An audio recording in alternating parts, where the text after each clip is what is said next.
Alors bon, merci tout le monde d'être de retour. Alors je vous rappelle que pour le reste de la matinée, qui se terminera avec une allocution de Madame la ministre de l'Éducation, du Loisir et du Sport, Madame Marie-Lannelin Lavoie, nous entamons une table ronde pour discuter évidemment de la thématique de la persévérance scolaire, une question de genre, point d'interrogation. Parce que, comme vous le savez, le décrochage scolaire est plus élevé à Montréal qu'ailleurs au Québec, et où il touche plus du quart des garçons. On l'a vu tout à l'heure, 28% et quelques des garçons qui ne terminent pas leur secondaire. Mais de plus, bien qu'elles réussissent généralement mieux que les garçons à l'école, on constate que les filles de Montréal réussissent ou persévèrent moins bien que la moyenne provinciale des filles. On a vu, c'est à peu près 20% tout à l'heure. Alors, est-ce que ces phénomènes que je viens de décrire sont dus à un contexte urbain? Est-ce que c'est parce qu'on est en ville? Est-ce que c'est parce qu'on est à Montréal? Est-ce qu'il y a quelque chose de spécial à Montréal qui fait qu'on a ce genre de résultats? Mais aussi, on va donc explorer cette thématique-là avec notre panel que je vais vous présenter à l'instant. Mais on va aussi se poser la question de l'importance d'une approche différenciée, gars-filles, pour contrer le décrochage ou améliorer la persévérance. Pour discuter de cette question-là, nous avons trois invités. Madame Isabelle Archambault, qui a un rire absolument communicatif, mais qui est surtout professeure à l'école de psychoéducation de l'Université de Montréal. Bonjour, Madame Archambault. Elle est également chercheuse régulière au sein du groupe de recherche sur les environnements scolaires et de l'Institut de recherche en santé publique de l'Université de Montréal. Ses intérêts de recherche portent essentiellement sur l'étude de l'adaptation et de l'inadaptation des jeunes en contexte scolaire. Elle s'intéresse plus précisément au développement de l'engagement et de la motivation des garçons et des filles, ainsi qu'à l'influence de la famille, des enseignants, de l'environnement, de la classe et de l'école sur la réussite et la persévérance scolaire des élèves en contexte pluriethnique et défavorisé. Monique Brodeur, bonjour Madame Brodeur, qui est doyenne de la Faculté des sciences de l'éducation de l'Université du Québec à Montréal. Elle est membre du Centre d'études sur l'apprentissage et la performance de l'Université Concordia et du Centre de recherche interuniversitaire sur la profession enseignante. Ses travaux portent sur le développement professionnel des enseignants en lien avec l'adaptation scolaire, la prévention des difficultés d'apprentissage en lecture, l'autorégulation de l'apprentissage et la mobilisation des connaissances en éducation. Co-auteure du programme de maîtrise en orthopédagogie de l'UQAM, elle est responsable du programme de prévention des difficultés d'apprentissage en lecture à la maternelle, la forêt de l'alphabet. Elle a œuvré durant 15 ans en milieu communautaire et scolaire auprès d'élèves de milieux défavorisés et ayant des difficultés d'adaptation et d'apprentissage. Et finalement, M. Pierre Potvin. Bonjour, M. Potvin. Qui est professeur titulaire et chercheur associé au département de psychoéducation de l'Université du Québec à Trois-Rivières. Il collabore étroitement comme consultant-chercheur au Centre de transfert pour la réussite éducative du Québec, le CETREC. Il a été chercheur dans 2 études longitudinales sur la réussite scolaire et le décrochage scolaire, l'une au secondaire d'une durée de 11 ans, 1996-2007, et l'autre de la maternelle à la fin du secondaire, 93-2004. Il est l'auteur de 2 guides de prévention du décrochage scolaire, un au secondaire et l'autre au primaire, et co-auteur du logiciel de dépistage du décrochage scolaire. Et il est aussi auteur-concepteur du logiciel de dépistage des élèves à risque au primaire, premier signe. Il réalise présentement avec le CETREC un projet intitulé « École et stratégie, démarche de mise en œuvre de stratégies efficaces pour la réussite des élèves ». En mai 2012, à son gala d'excellence, la Fédération des commissions scolaires du Québec lui décernait la médaille d'or de l'Ordre du mérite pour service rendu à l'éducation au Québec grâce à ses travaux de recherche. Je pense que nous avons un excellent panel pour discuter avec nous ce matin de ces questions. Avant de leur donner la parole, par exemple, j'aimerais savoir, vous, ce que vous pensez de tout ça. Alors, étant donné que je n'ai pas le temps de vous demander à chacun de vous exprimer sur le sujet pendant 15-20 minutes, on va procéder avec les petits cartons. Rouge, qui veut dire non, et bleu, qui veut dire oui. Pas de connotation politique. D'habitude, c'est vert, hein, pour le feu vert, mais bon. Alors, je vous pose une question. J'aimerais ça voir un peu ce que la salle en pense. On va voir si vous avez une conclusion sur ces questions-là, puis ça va permettre d'ouvrir le panel. Je vais demander à quelques-uns d'entre vous quand même d'expliquer la réponse. Alors, la question est très simple.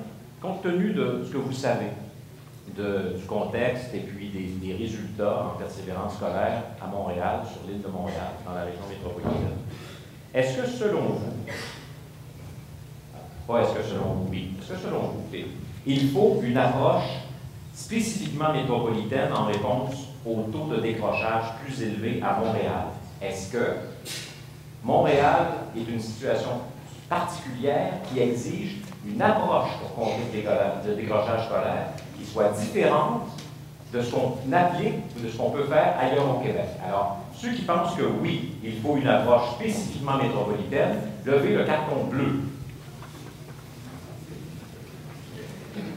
Oui, je ne les compterai pas. Ben, c'est vos cartons. Et ceux qui pensent que non, on n'a pas besoin d'une approche spécifiquement métropolitaine, levez le carton rouge. Il y en a qui sont avec le carton rouge, mais il n'y a personne qui semble dire qu'on n'a pas besoin de. C'est vrai que c'est gênant. Il n'y a pas même une personne. Bon. Ouais, volontaire, on pourrait faire semblant. Ça fait carré rouge pas mal. Ah, ça n'a pas de lien, pas de lien. Alors donc, c'est assez unanime, il faut une approche donc spécifique à Montréal. Est-ce que je pourrais avoir 2 ou 3 personnes qui me diraient pourquoi? Il y a des gens qui ont des micros, qui sont dans la salle et qui vont s'approcher de vous si vous levez la main comme il faut pour qu'on aille vous voir. Alors, j'aurais besoin de 2 ou 3 personnes qui me diraient pourquoi, selon vous, ça prend une approche spécifique? Qu'est-ce qui fait ça? Pourquoi on a besoin d'une approche spécifique? Oui, il y a quelqu'un qui lève la main là-bas. Levez bien la main, on va vous apporter un micro. Alors, vous vous levez, vous vous nommez et vous me donnez votre réponse. Bonjour, mon nom est Mélissa, je viens du CGE de Verdun, donc sud-ouest. Moi, ma réponse est en lien avec les régions. Les réalités sont différentes et la problématique est différente. Donc, je pense qu'il faudrait s'adapter spécifiquement avec les réalités de chacune des régions et de la métropole. Mais spécifiquement pour vous, quels sont les éléments de la réalité qui sont assez différents pour requérir une approche complètement différente pour contrer le décrochage? Pour moi, il y a des types de pauvreté. Dans la région métropolitaine, on voit le phénomène des gangs de rue. Donc, il y a cette problématique-là, selon moi. Problème de violence? Oui, oui. Donc, ça fait que les étudiants quittent plus tôt les écoles pour se consacrer à le vol, la violence. Okay. Une autre réponse? Oui, madame, on vous apporte un micro. Une raison que je vois, c'est la concentration de l'immigration à Montréal. On ne retrouve pas ailleurs au Québec. On ne retrouve pas ailleurs au Québec. Ailleurs au Québec, on va retrouver, on sait qu'on y envoie les réfugiés publics, par exemple, ça crée des problématiques particulières avec le gros de l'immigration, notamment l'immigration économique, surtout à Montréal. Et ça a des impacts. Et qu'est-ce qui est requis de différent par rapport aux immigrants, par rapport aux autres qui ont de la difficulté à réussir ou à persévérer à l'école? Mais ça requiert, on a vu là dans les succès des différents quartiers que les liens école-famille sont essentiels pour la réussite des enfants. Le lien école-famille n'est pas évident avec les nouveaux arrivants. Il y a une différence de vécu du rapport à l'école. Ça crée des enjeux supplémentaires. Bon, il y a aussi l'évaluation des élèves qui posent des défis particuliers parce que les systèmes scolaires ne sont pas les mêmes. Donc ça requiert, ce sont des problématiques spécifiques qui requièrent des... Sur la relation entre l'école et la famille. Par exemple. D'accord. Votre nom? Sylvie Guillon de la table de concertation des organismes au service des personnes réfugiées et migrantes et qu'on appelle la TCRI. Merci beaucoup. Quelqu'un d'autre qui a une réponse? Pourquoi ça nous prend une approche spécifique? Allez-y, là, vous devez bien le savoir. Vous allez voter massivement. Oui, derrière. Bonjour. Je m'appelle Normand Drolet, je suis chargée de projet en persévérance scolaire dans Saint-Michel. Oui. Moi, j'aurais eu besoin d'un carton jaune. OK. parce que je ne suis pas certaine qu'on puisse avoir une approche systématique pour l'ensemble du territoire de Montréal. Et il me semble qu'on devrait aussi considérer des caractéristiques, ou en tout cas des éléments qui touchent les quartiers. Donc, moi, j'ajouterais ça à la vision là, que vous proposez. Donc, plutôt qu'une vision métropolitaine particulière, la découper, la fragmenter en fonction des quartiers. Donc, vous allez plus loin, finalement. Voilà, c'était mon point de vue. OK. Alors, peut-être une dernière intervention pour nous dire pourquoi il faut une approche spécifique. Madame. Bonjour, Isabelle Asselin. Je suis de l'Outaouais. Je ne connais pas Montréal beaucoup, mais on entend que c'est pas pareil à Montréal. Sauf que ce que j'entends, je retrouve ça, moi, dans l'Outaouais. Alors, les immigrants à Hall, la pauvreté dans le rural. Donc, je trouve que madame qui vient de prendre la parole, mais qui est revenue juste ici, elle a un point qui... En fait, j'ai voté bleu parce que ça a l'air que c'est pas pareil à Montréal, mais probablement que j'aurais eu besoin d'un carton jaune, moi aussi. J'ai hâte de voir ce que le panel va nous amener. Merci. Bien, justement, merci beaucoup. Alors, justement, je vais demander au panel ce qu'il en pense, aux trois conférencières de ce matin. D'abord, peut-être juste très rapidement une réaction. Cette unanimité-là, est-ce qu'elle vous surprend? Oui, Monsieur Rodin, c'est gênant, après ça, d'intervenir. Pour dire le contraire.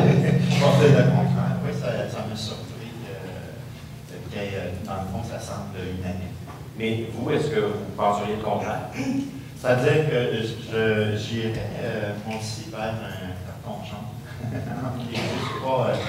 Ce que j'ai de mentionner, évidemment, c'est ça qu'il y a toute la question de la réalité montréalaise au niveau socio-économique, au niveau de l'immigration et tout ça. Mais quand on pense à toute la question du décrochage scolaire, on n'est pas devant un phénomène unique. C'est-à-dire qu'on a vu avec les nombreuses études qu'on a faites avec nos logiciels que finalement, les gens qui sont à risque ont des besoins variés. On dit, oui, fort probablement des régions ont des besoins particuliers, mais l'intervention doit se faire de façon différenciée aussi, selon le type de jeunes analystes. Je vous arrête ici, on va y revenir.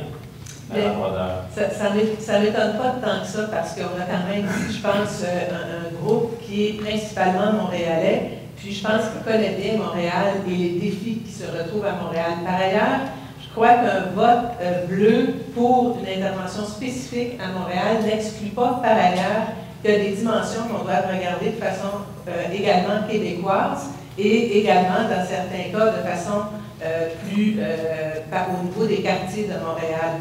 Donc, il me semble que ce qu'on voit ce matin, c'est un problème complexe, un défi complexe qui se déploie à la grandeur du Québec, mais étant donné justement la concentration démographique montréalaise, ça appelle là, ici, je pense, des défis de concertation possiblement qui sont encore plus grands qu'on peut retrouver dans d'autres régions. Mais certes, il y a un besoin de concertation au Montréalais, mais également que ça s'inscrive dans un plan d'ensemble québécois. Madame Archambault. La première question, oui, je suis quand même assez surprise parce que je me suis attendue à un petit peu plus de carton rouge. Pourquoi vous seriez attendu à plus de carton rouge? Bien, peut-être de ma compréhension, et j'abonde un peu dans le sens de M. Potvin, dans la mesure où, pour moi, les déterminants du décrochage scolaire sont multiples et des jeunes qui présentent des facteurs de risque à Montréal ont souvent des facteurs de risque qui sont similaires ailleurs. Maintenant, ce qui varie beaucoup dans le contexte montréalais, c'est pour ça qu'il y a un mais, et que ce serait peut-être dans mon cas aussi un carton jaune, c'est qu'en contexte montréalais, effectivement, il y a 50% des élèves à Montréal qui sont issus de l'immigration. Donc ça, en soi, c'est un défi supplémentaire qui s'ajoute pour les écoles. Et tout ça, quand on parle d'élèves issus de l'immigration, c'est des élèves de tous les horizons. Donc nécessairement, le défi, ça ajoute un élément de complexité qui est assez important. Par contre, il y a plusieurs facteurs de risque pour ces élèves-là et pour d'autres qui sont les mêmes que ceux que l'on retrouve, par exemple, en région. Donc, je pense qu'effectivement, de vouloir avoir une approche unique pour Montréal, ça serait peut-être de passer un petit peu à côté de la question. Par contre, effectivement, il y a un contexte montréalais dont il faut tenir compte. Notamment ce qui a été soulevé par Madame, le fait qu'il y a une grande proportion d'élèves issus d'immigration, que ces élèves-là sont très nombreux. Par exemple, les immigrants de première génération à Montréal, il y a une grosse étude qui a été faite qui démontre qu'il y en a 70% qui n'ont pas le français comme langue maternelle. Donc, ça aussi, c'est un élément dont il faut tenir compte, qui est peut-être un peu moins présent en région. Par contre, il y a des facteurs de risque comme la pauvreté qui existe ailleurs, des facteurs de risque psychosociaux qui existent ailleurs aussi. Donc, je pense qu'il faut tenir compte de tous ces éléments-là quand on adresse cette question. Et continuons sur les spécificités montréalaises. Vous avez parlé d'immigration essentiellement. Madame soulignait le rapport entre l'école et la famille, qui est peut-être plus problématique pour des gens qui viennent d'arriver ici au Québec, au Canada. Vous avez mentionné la maîtrise de la langue. Est-ce qu'il y a d'autres facteurs que celui de l'immigration qui vous apparaissent particulièrement à Montréal? Et puis, en enchaînant, c'est quoi les approches spécifiques qu'il faut adopter à ce moment-là? Bien, écoutez, je pense qu'il a été mentionné aussi que le contexte de la pauvreté à Montréal ne s'exprime pas nécessairement de la même façon qu'en région. Et les conséquences du décrochage scolaire ne sont pas nécessairement les mêmes qu'en région non plus, dans la mesure où il y a des régions où c'est possible, même si on est un décrocheur, de tirer son épingle du jeu relativement facilement. À Montréal, ce n'est pas nécessairement le cas. Par contre, de ce qu'on sait à l'heure actuelle, puis moi je me base vraiment, c'est pas mon opinion personnelle, mais de ce qu'on sait dans la littérature scientifique sur le sujet, c'est que, mis à part la composition des écoles, qui est un facteur assez important, là, donc la proportion d'élèves en milieu défavorisé, la proportion d'élèves HVA, la proportion d'élèves issus d'immigration, ça, il y a des particularités qui sont bien montréalaises. Par contre, si on enlève ces éléments-là, on ne peut pas non plus négliger, bien, les autres facteurs de risque qui sont liés au décrochage sont probablement les mêmes que l'on retrouve un peu partout ailleurs. Puis ça a été démontré. Il y a beaucoup d'études sur le décrochage scolaire au Québec qui ont été faites depuis les 20-30 dernières années. Puis jusqu'à maintenant, c'est difficile d'établir qu'il y a vraiment des facteurs de risque spécifiques propres aux élèves de Montréal, mis à part justement les caractéristiques sociodémographiques très précises, donc il faut tenir compte nécessairement dans nos interventions et dans nos politiques, etc. Donc, Montréal est une société distincte, mais pas tant que ça.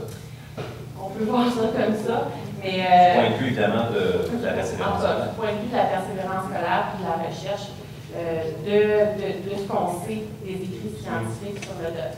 Ceci étant dit, à l'heure actuelle, on a parlé des connaissances sur du fait que Montréal était très multiethnique, etc. On a très peu de connaissances spécifiques sur les facteurs qui font la promotion de la réussite scolaire de ces jeunes-là. Et puis, de toute façon, on ne peut pas les considérer comme un groupe homogène non plus. Il y a une grande diversité, ce qui ajoute aussi à la complexité.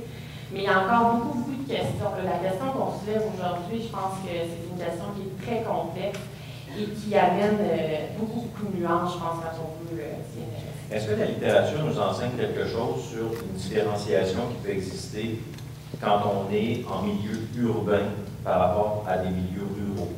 Sans parler de Montréal, situation spécifique du Québec, là, ailleurs dans le monde, est-ce qu'on a étudié ça? En fait, au Canada, si on prend les statistiques les plus récentes au Canada, le taux de décrochage scolaire est plus important dans les milieux ruraux que dans les milieux urbains.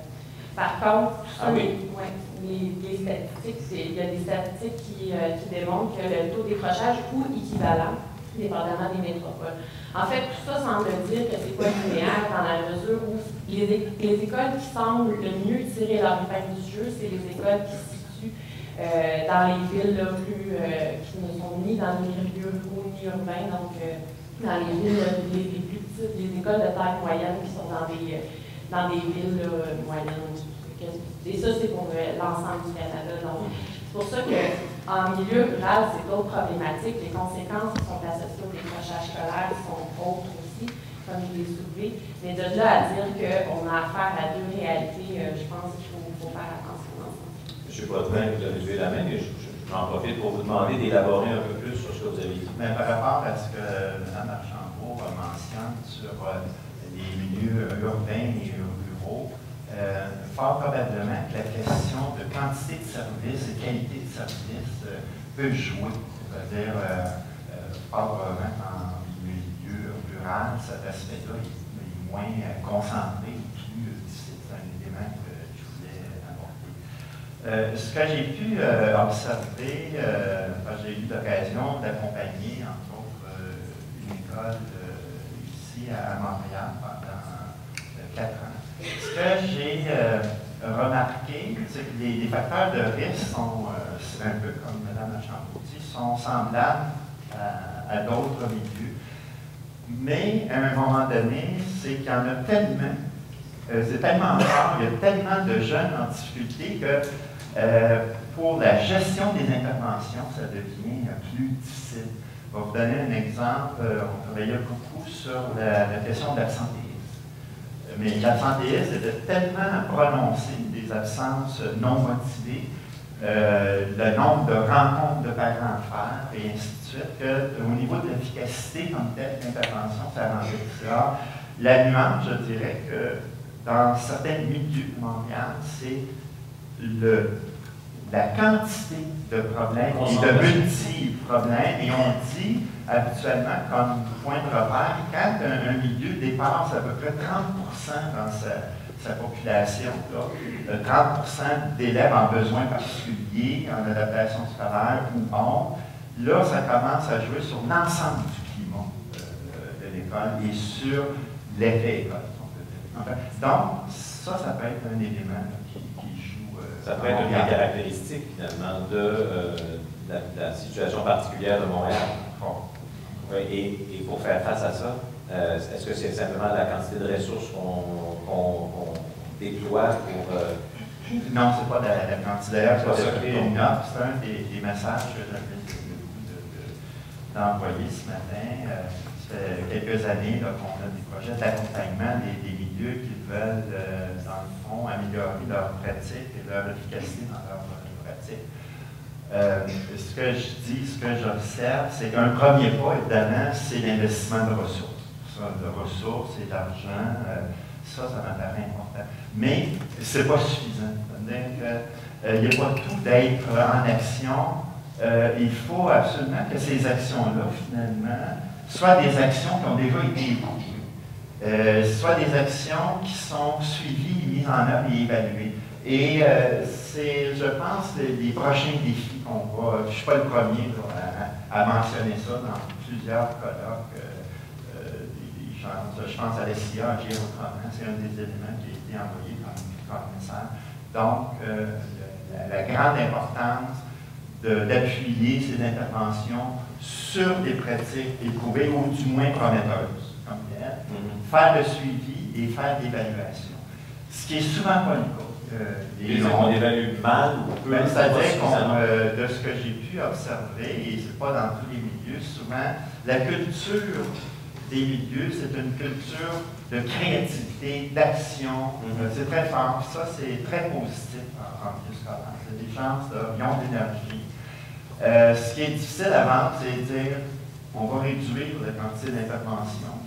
On va faire nos recensions, voir c'est quoi les meilleures interventions. On va les suivre, on va vous accompagner, on va les évaluer, on va réajuster. C'est là qu'il y a, je dirais, le défi pour pouvoir arriver à des succès. On sait que les causes du décrochage scolaire sont multiples, mais si on regarde finalement l'analyse des principaux facteurs qui contribuent au décrochage, là, de ceux qui ressortent, je le disais encore dans les travaux d'Isabelle Archambault, c'est la question des difficultés d'apprentissage, notamment en lecture. On sait que la lecture est une compétence qui est transversale, qui aide à apprendre à lire, évidemment, mais on lit aussi pour comprendre, on lit pour apprendre dans les autres matières du cursus scolaire.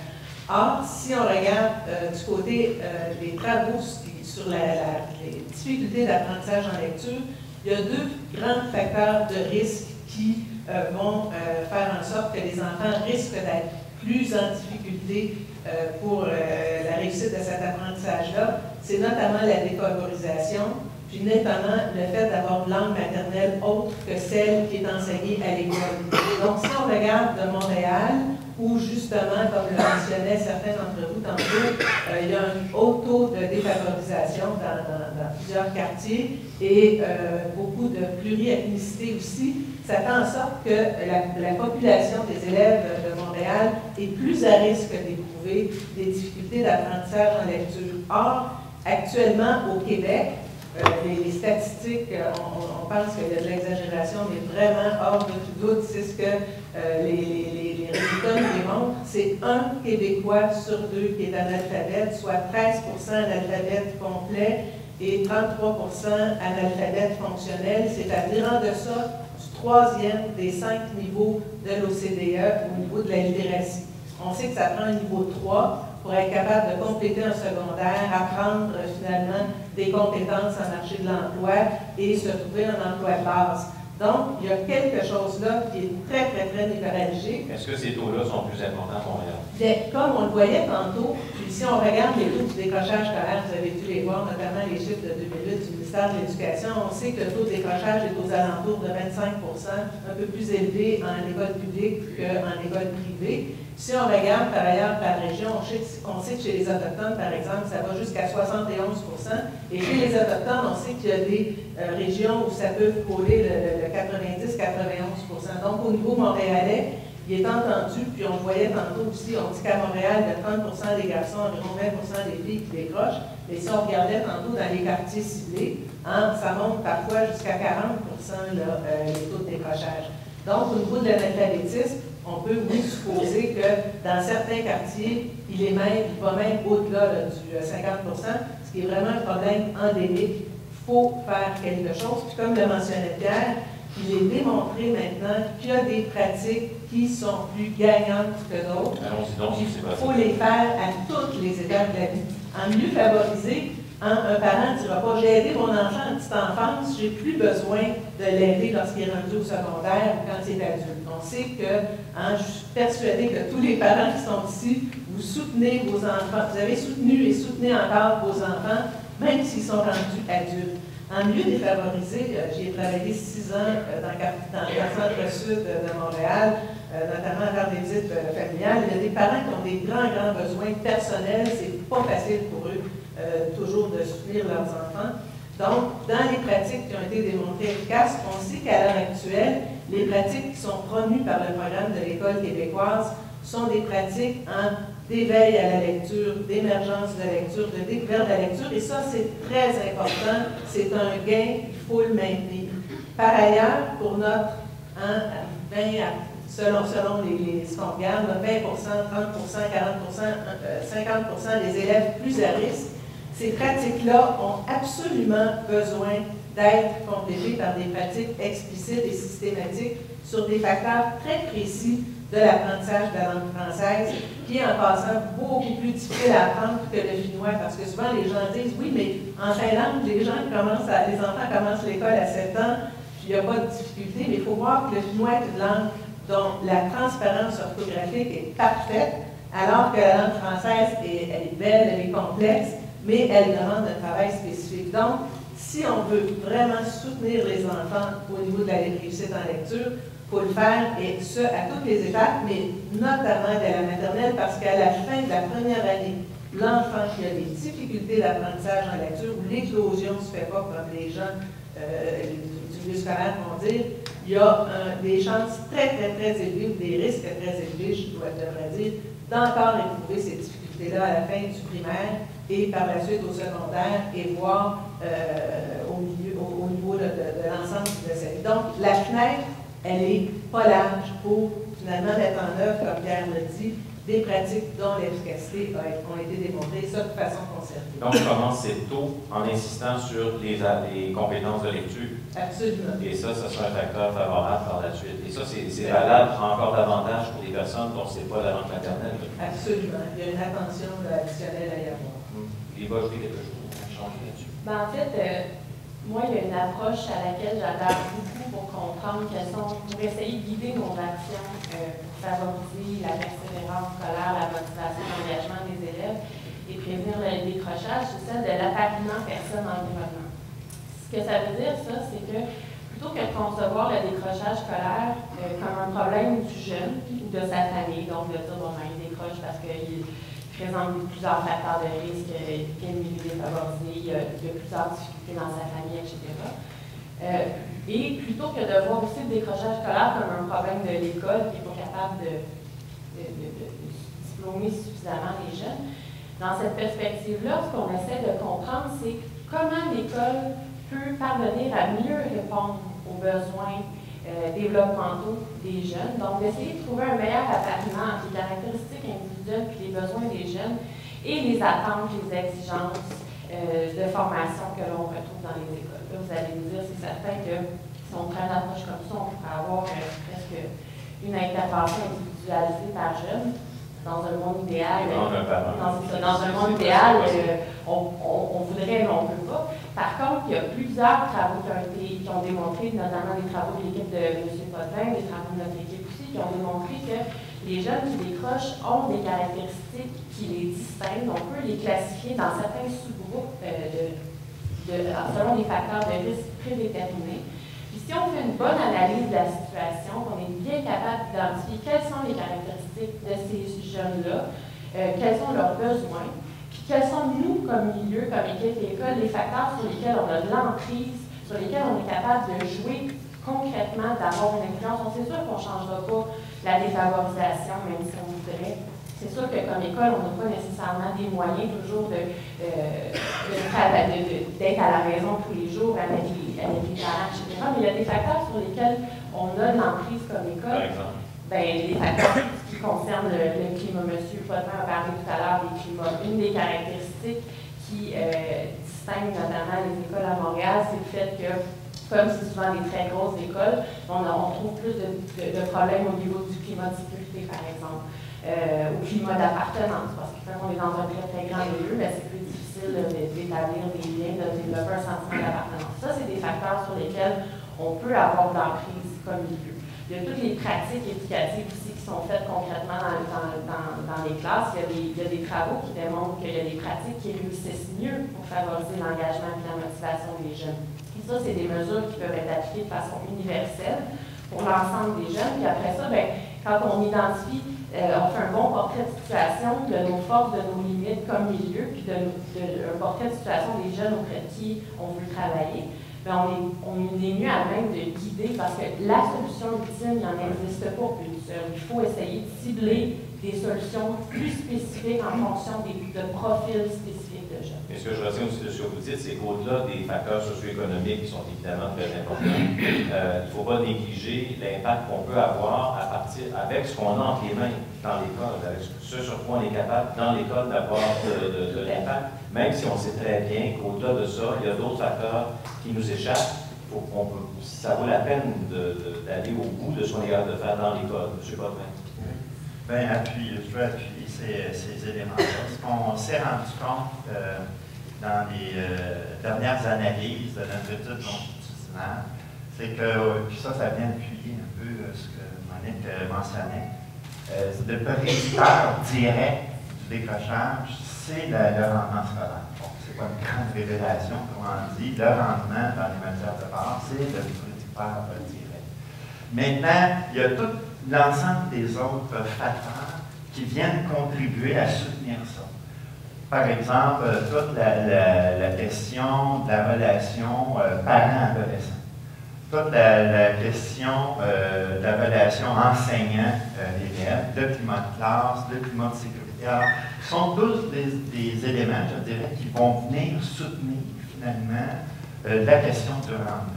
Alors, il y a eu un temps, moi ça fait une vingtaine d'années que je navigue dans ces eaux-là, il y a eu un temps où on se préoccupait beaucoup en décrochage scolaire de la question des comportements. On appelait ça théorie scolaire, si on peut dire. Et on s'est rendu compte, dans le fond, que oui, il faut s'occuper de toute la question de la socialisation, il faut s'occuper du support aux parents dans leur pratique parentale, mais il ne faut pas oublier que des choses très importantes se passent à l'intérieur de la classe.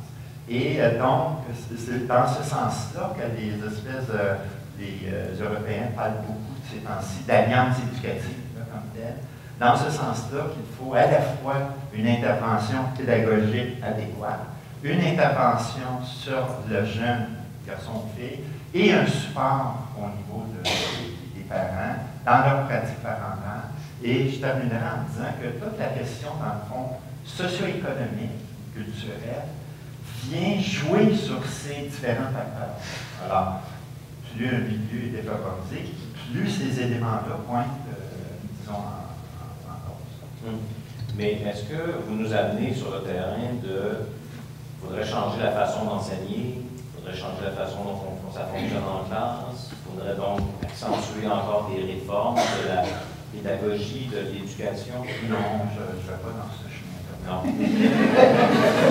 Parce que ça se passe dans la classe.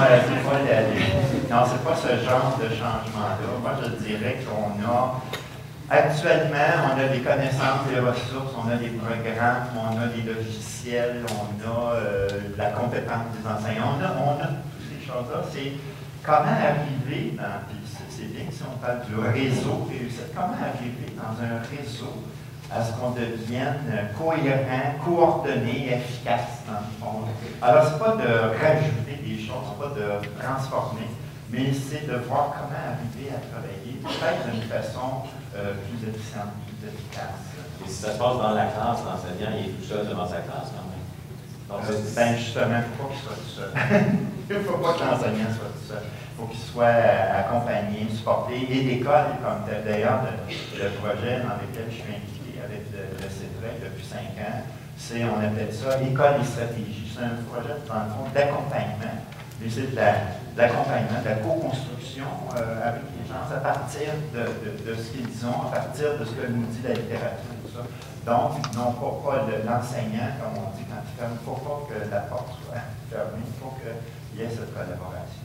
Vous avez accompagné vous-même des écoles, vous disiez tout à l'heure, vous faisiez référence à ce dont vous venez de parler, ces méthodes d'accompagnement. Comment ça se passe vraiment très brièvement, l'école et stratégie, dans le fond, intervient quand un milieu scolaire veut, a le désir, a le souhait d'investir, dans le fond, dans une analyse de ses pratiques pour une meilleure, entre guillemets, réussite éducative des élèves et une lutte pour le décrochage scolaire. Ça, c'est le premier élément. Par la suite, ça c'est dit, là, il y a un contrat d'entente et il y a des accompagnateurs qui viennent avec une équipe, qu'on appelle un comité de pilotage, la direction des professionnels, des enseignants, qui viennent finalement, à partir de l'analyse du milieu, identifier les principaux déterminants sur lesquels le milieu veut intervenir. Et par la suite, un coup que ces analyses, ces déterminants-là sont faits, on construit des chantiers de travail. Ça peut être, par exemple, en français, ça peut être sur la socialisation, les habiletés sociales, ça peut être sur différents éléments.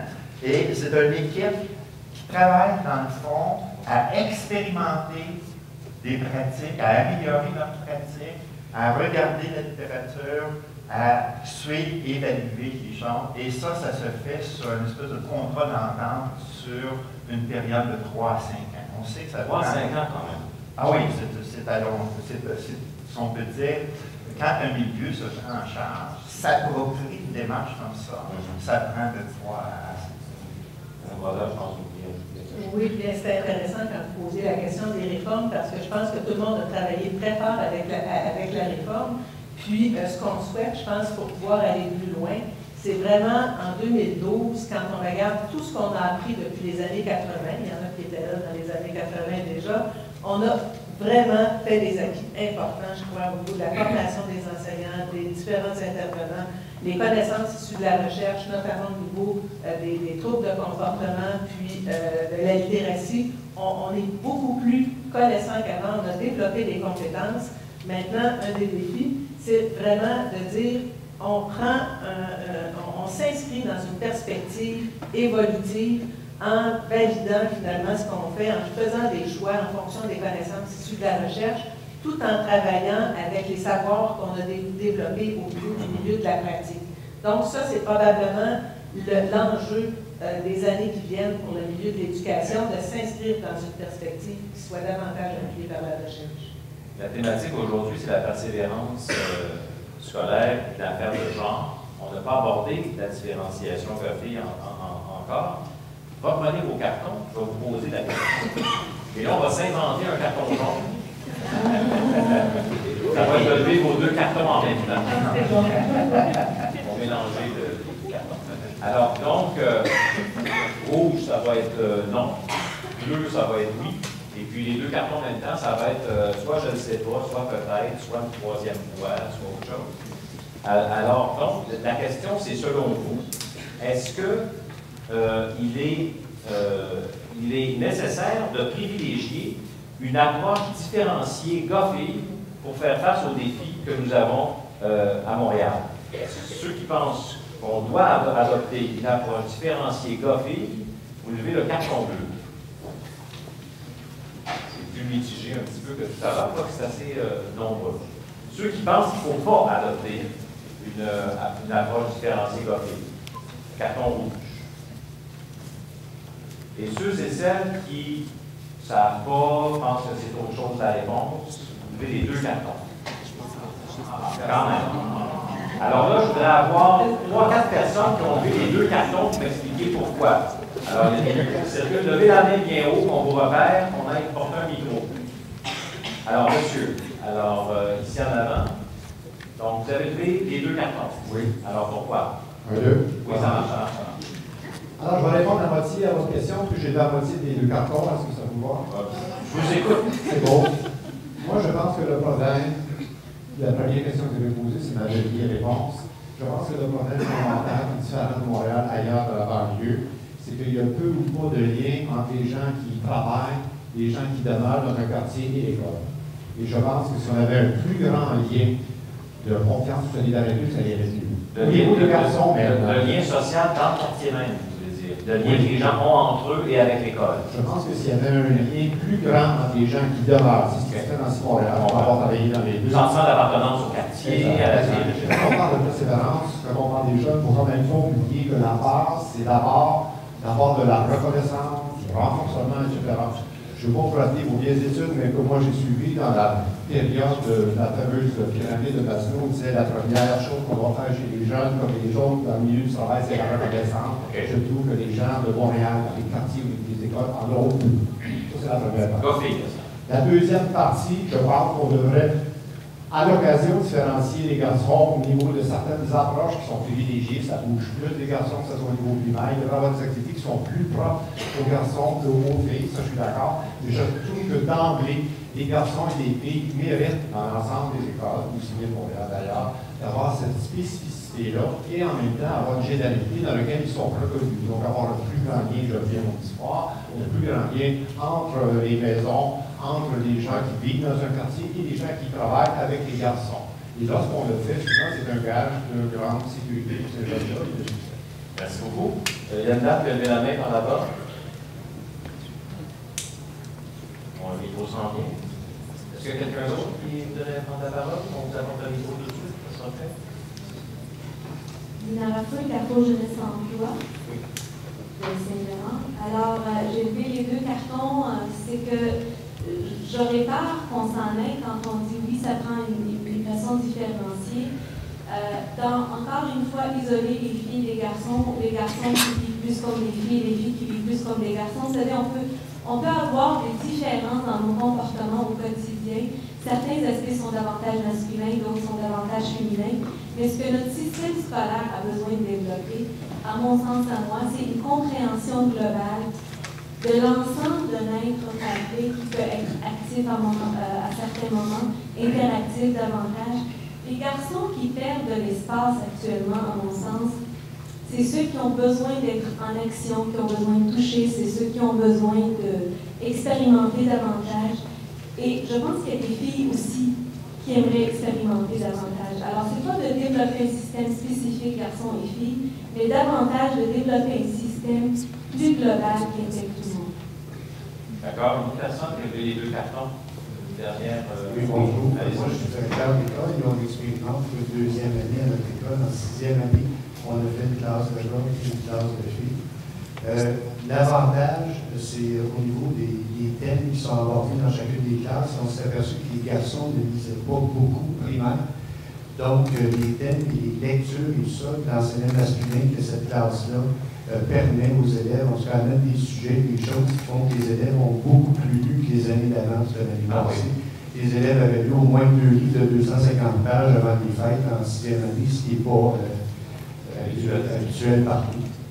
L'autre chose que ça a permis, c'est que les filles qui passent sous le radar, parce que les filles, dans des groupes mixtes, il y en a qui réussissent à 60, 65, qui ne sont pas en échec, puis ils sont tranquilles. Fait qu'à un moment donné, ils ne se poussent pas trop au niveau académique, mais en ayant juste les filles, il y avait moins de troubles de comportement dans la classe, l'enseignante féminine a pu commencer à les driver puis faire monter le niveau académique de ces filles-là. Donc, c'est des choses importantes, mais on ne les sépare pas tout le temps. Pas tout le temps séparés. Non, les enseignants travaillent ensemble quand ils font des fois des sciences. Les gars, eux, ont besoin de taponner, les filles de lire la procédure, ben là, on les place ensemble, puis on les confronte dans les approches au niveau d'éthique et culture religieuse, au niveau de vie dans la citoyenneté, toutes ces choses-là qui font ça mix, mais il y a d'autres choses qui font au niveau séparé. Donc, c'est une approche qu'à date, on expérimente la deuxième année. C'est intéressant pour les lectures. C'est suivi, ça soit évalué, Ben, nous, on va regarder les résultats, là, tant de nos gars que de nos filles, mais déjà, là, on s'aperçoit qu'il y a quand même des tangentes au niveau de la lecture pour les garçons, on a amélioré beaucoup de choses, et on va faire de l'activité physique et aux filles et aux gars 20 minutes avant le début des cours, jusqu'aux fêtes, là, les deux groupes, les filles font des fois du yoga, les gars plus de la course vont faire des choses, c'est les titulaires qui vont faire sans chance. Est-ce que vous avez noté des aspects négatifs? Bien, les aspects négatifs, c'est sûr que le fait qu'ils ne soient pas toujours ensemble, il y a des fois où la confrontation de différents points de vue n'est pas tout le temps là. Sauf que ça a permis aux filles de s'exprimer beaucoup plus dans certains sujets, là, quand on fait de sexualité ou choses comme ça. Les filles avant ne parlaient pas, là, ils sont juste un groupe de filles, mais ils vont aborder des sujets que j'avais enseignés. Quelle école? Guillaume Couture de CSDM. Ça fait l'endroit. Dans l'est de la ville, près de, si quelqu'un connaît l'école Gabriel, secondaire, je sais pas. Bon, dans Rosemont. Bien, merci. Je vais prendre deux personnes qui ont répondu oui, ça prend des approches différenciées. Vous avez un beau sourire, là. Vous avez une réponse. Non, j'ai vu l'entendre cette année. Juste deux échos, là. Peut-être un le tien, il y en a plusieurs dans la salle qui ont dit oui, ça prend une approche différenciée. Pourquoi? Vite, là. Pas fin? Oui, monsieur. En soi, en ce qui concerne, on est à 8 quelques pourcents dans certains quartiers, madame le dit. 10-15% de plus de décrochage. Okay. Donc, vous avez commencé par dire que ce sont les chiffres qui parlent. Comme on a plus, comme les taux de décrochage ne sont pas les mêmes, selon vous, c'est un indice suffisant pour dire que ça prend des approches différentes. Les stades de développement des adolescents versus les adolescents. OK. Vous, c'est ça qui vous porte à voter oui. Une dernier commentaire là-dessus? Sinon, je vais passer au panel. Je vais passer au panel. Je vais savoir ce que le panel en pense. Alors, panel, qu'en pensez-vous? Alors, Mme Brodeur, est-ce qu'il faut une approche différenciée Gaufille? Bien, écoutez, moi, si j'avais eu 2 cartons, j'aurais levé les 2. Parce que, encore, au départ, je vous dirais que si on regarde, donc, je pense que tout le monde, on est conscient là, de l'enjeu de la réussite de l'apprentissage de la lecture pour la réussite scolaire qui contre le décrochage, comme Pierre le disait tantôt. Ce qu'on sait, c'est qu'au niveau des tout premiers apprentissages, quand l'enfant a 5 ans, 6 ans, maternelle, première année, les programmes de prévention qui sont avérés être efficaces, ce qu'on voit, c'est qu'ils profitent autant aux filles qu'aux garçons, aux enfants allophones, qu'aux enfants francophones. Donc ça, c'est intéressant, ça permet de réduire les écarts en bas âge. En bas âge, qu'on l'a vu reproduit à grande échelle là, dans certaines commissions scolaires. Par ailleurs, ça ne veut pas dire que plus tard, il ne faut pas avoir, comme quelqu'un mentionnait tantôt, des interventions pédagogiques qui vont encourager les garçons à lire davantage si on voit par ailleurs qu'ils ne lisent pas tant que ça. Ce qu'on a besoin, par contre, c'est d'intervention pour les élèves qui ont des difficultés. Je pense que c'est Michel Ferron, en fin de semaine, qui est du Saguenay-Lac-Saint-Jean, qui disait le Saguenay-Lac-Saint-Jean fait beaucoup pour le décrochage scolaire. Là où on frappe un nœud, puis où il y a un défi à relever, c'est pour les enfants, justement, du secteur de l'adaptation scolaire. Puis ça, à cet égard-là, il y a des travaux de recherche fort intéressants qui, je pense maintenant, commencent à arriver au niveau du milieu scolaire, mais là encore, il faut s'assurer qu'ils atterrissent correctement. C'est les interventions dans le cadre d'approche de réponse à l'intervention multiniveau. C'est-à-dire qu'au premier niveau, les enseignants ont des bonnes pratiques, Si l'enfant ne suit pas, qu'il soit garçon ou fille, là, on a besoin d'orthopédagogues si on parle de problèmes d'apprentissage, ou de psychoéducateurs si on parle de problèmes de comportement, qui là vont venir aider. Quand vous parlez de niveau, vous dites Internet, primaire, secondaire? Non, quand je veux dire niveau, c'est vraiment l'enseignant, qu'il soit en maternelle, première, deuxième, X années. Il s'assure que les pratiques qu'il met en œuvre sont des pratiques dont l'efficacité a été démontrée. Si ça ne va pas, le deuxième niveau, ça c'est un niveau à ce moment-là d'intervention additionnelle en groupe plus restreint avec justement le pédagogue ou psychoéducateur. Le premier niveau, c'est l'enseignant. L'enseignant d'abord, des spécialistes. Ensuite des spécialistes. Puis j'aimerais ajouter, avant de venir ici, une collègue de formation professionnelle et technique me disait qu'au secondaire, à l'heure actuelle, trop souvent au Québec, on considère ce secteur-là comme un secteur pour empêcher le décrochage. Elle me disait c'est quand même un secteur où est-ce que ça peut être un choix professionnel. Par ailleurs, elle disait qu'il fallait souligner le fait que pour les garçons, les métiers de garçons en formation professionnelle au secondaire, souvent, c'était des métiers où les normes de santé et sécurité au travail étaient bien mises en application. En tout cas, davantage que chez les filles, par exemple en coiffure, où plusieurs étudiantes n'ayant pas justement les adaptations nécessaires au niveau de la santé et sécurité au travail se retrouvaient avec déjà, alors qu'elles étaient encore aux études, avec des problèmes musculo-squelettiques et d'autres types de problèmes. Donc, il y a peut-être une vigilance là, à exercer pour que les métiers de filles en formation professionnelle, alors que justement c'est un secteur qui favorise la persévérance scolaire, bien que les conditions de sécurité et santé soient aussi bonnes pour les filles que pour les garçons. Madame Archambault, vos travaux vous disent quoi sur le projet du système aussi, gars-filles? En fait, encore une fois, je pense qu'il y a deux côtés de la médaille. C'est certain qu'à l'heure actuelle, les connaissances scientifiques ne montrent pas que les facteurs de risque de décrochage scolaire pour les garçons sont qualitativement différents des facteurs de risque qui prédisent le décrochage scolaire pour les filles. Même qu'il y a des travaux qui ont démontré que des facteurs de risque comme la dépression pourraient on sait qu'il y a plus de filles, par exemple, qui sont susceptibles d'avoir des symptômes dépressifs ou d'être dépressives, mais que ces facteurs de risque-là peuvent avoir un impact plus grand quand ils sont présents chez les garçons que chez les filles. Donc, les facteurs de risque comme tels ne sont pas qualitativement différents. Par contre, ils sont souvent quantitativement plus nombreux chez les garçons. Donc, il y a plus de garçons qui présentent de nombreux facteurs de risque. Ceci étant dit, considérant que les garçons et les filles sont susceptibles d'avoir les mêmes facteurs de risque, de vouloir avoir deux formules différentes, ce n'est peut-être pas nécessairement la meilleure stratégie. Par contre, il y a des travaux qui ont démontré, dans le cadre d'une étude qu'on a faite dans le cadre de la stratégie d'intervention à Gérer autrement auprès de 15 000 élèves de milieux défavorisés au secondaire, on a démontré que les élèves qui sont le plus susceptibles de décrocher sont les élèves qui ont un niveau d'engagement affectif. Donc, l'engagement affectif, c'est l'intérêt que j'ai par rapport à l'école, c'est le sentiment d'appartenance que j'ai à l'école, l'intérêt que j'ai par rapport aux matières, etc. Et les jeunes qui sont le plus à risque de décrocher sont ceux qui ont un niveau d'engagement affectif qui est très, très, très faible dès le début du secondaire et qui va influencer éventuellement leur comportement. Donc, des jeunes qui, en rentrant au secondaire, n'aiment pas trop l'école, ne se sentent pas à l'aise, n'ont pas l'impression de trouver leur place dans le milieu.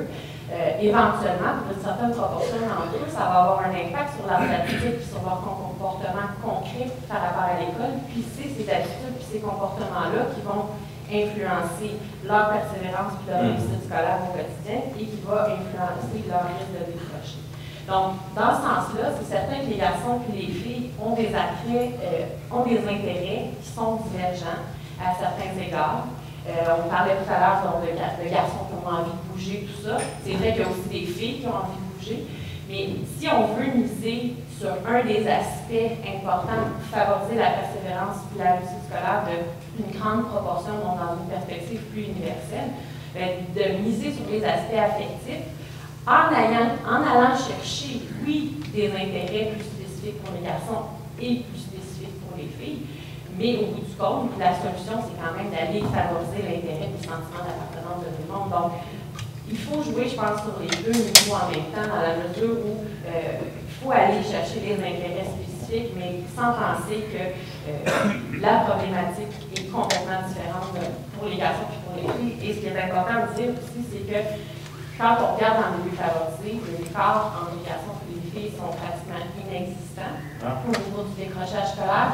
Puis les résultats d'une étude récente canadienne ont démontré qu'au Québec, c'est au Québec, en fait, dans toutes les provinces canadiennes, on a l'écart garçons-filles le plus important. Dans les autres provinces au Canada, l'écart entre les garçons et les filles est à peu près de 5 au Québec, c'est beaucoup plus important. Donc, est-ce qu'au Québec, on a des garçons complètement différents d'ailleurs? Je ne crois pas. Par contre, quand moi j'ai vu ça, ça fait réfléchir vraiment, puis la réponse, je ne l'ai pas maintenant. Mais ça nous indique donc que ce n'est pas une problématique complètement différente, mais qu'effectivement, il y a des facteurs sur lesquels, des initiatives qu'on peut intégrer dans les écoles, des interventions qu'on peut intégrer dans les écoles plus spécifiques pour les garçons ou pour les filles, mais pas nécessairement de façon globale. M. Potvin, vous êtes aux mêmes conclusions. C'est assez mitigé finalement sur l'approche du CRTI, ce que j'ai entendu de la part de Mme Archambault. Je vais dans le sens de mes deux collègues. Avant de venir ici, je me suis préparé, parce que j'ai publié un livre sur prévenir le décrochage scolaire, puis il y a un chapitre sur le problème des garçons. La deuxième édition, je mettrai un autre chapitre sur le problème des filles. Parce que, de façon générale, bon, c'est connu, Cloutier, dans sa publication, il parlait de la vulnérabilité des garçons. Il y a toute une série d'éléments qui touchent les garçons. Et ce qui m'a déséquilibré, c'est la question par rapport ici, le problème des filles. Donc, j'ai dû réfléchir par rapport à ça. Concernant l'intervention différenciée, je pense que de façon générale, l'intervention différenciée dans le sens de mieux répondre aux besoins des gens, ça va, autrement dit, répondre aux besoins des garçons, répondre aux besoins des filles, ça va. Répondre aussi, on vous a parlé ici, que quand on parle de risque de décrochage ou de décrochage, que ce n'est pas homogène. Il y a des besoins différents. On a vu par nos travaux qu'il y en a que c'est le problème auquel il faut répondre, c'est lié à la motivation. D'autres, c'est vraiment des problèmes de comportement extériorisé.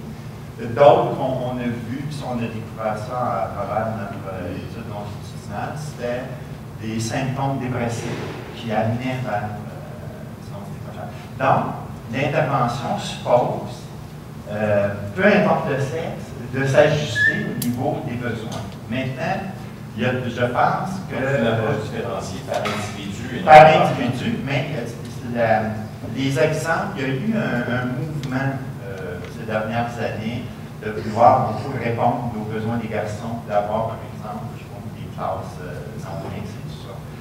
De ce que je disais de ces travaux-là, souvent ça a été abandonné parce qu'il y avait certains effets moins positifs, sans aller dans les détails. Il faut avoir des effets pervers par rapport à ça. Moi, je dirais que, puis je pense que l'exemple qui a été donné, qu'il y ait des activités propres à répondre aux besoins des filles et des garçons, c'est intéressant en soi.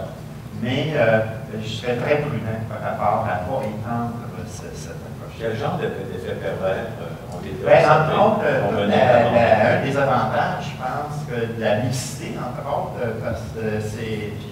Je me prête comme exemple quand j'étais à l'école secondaire à l'époque.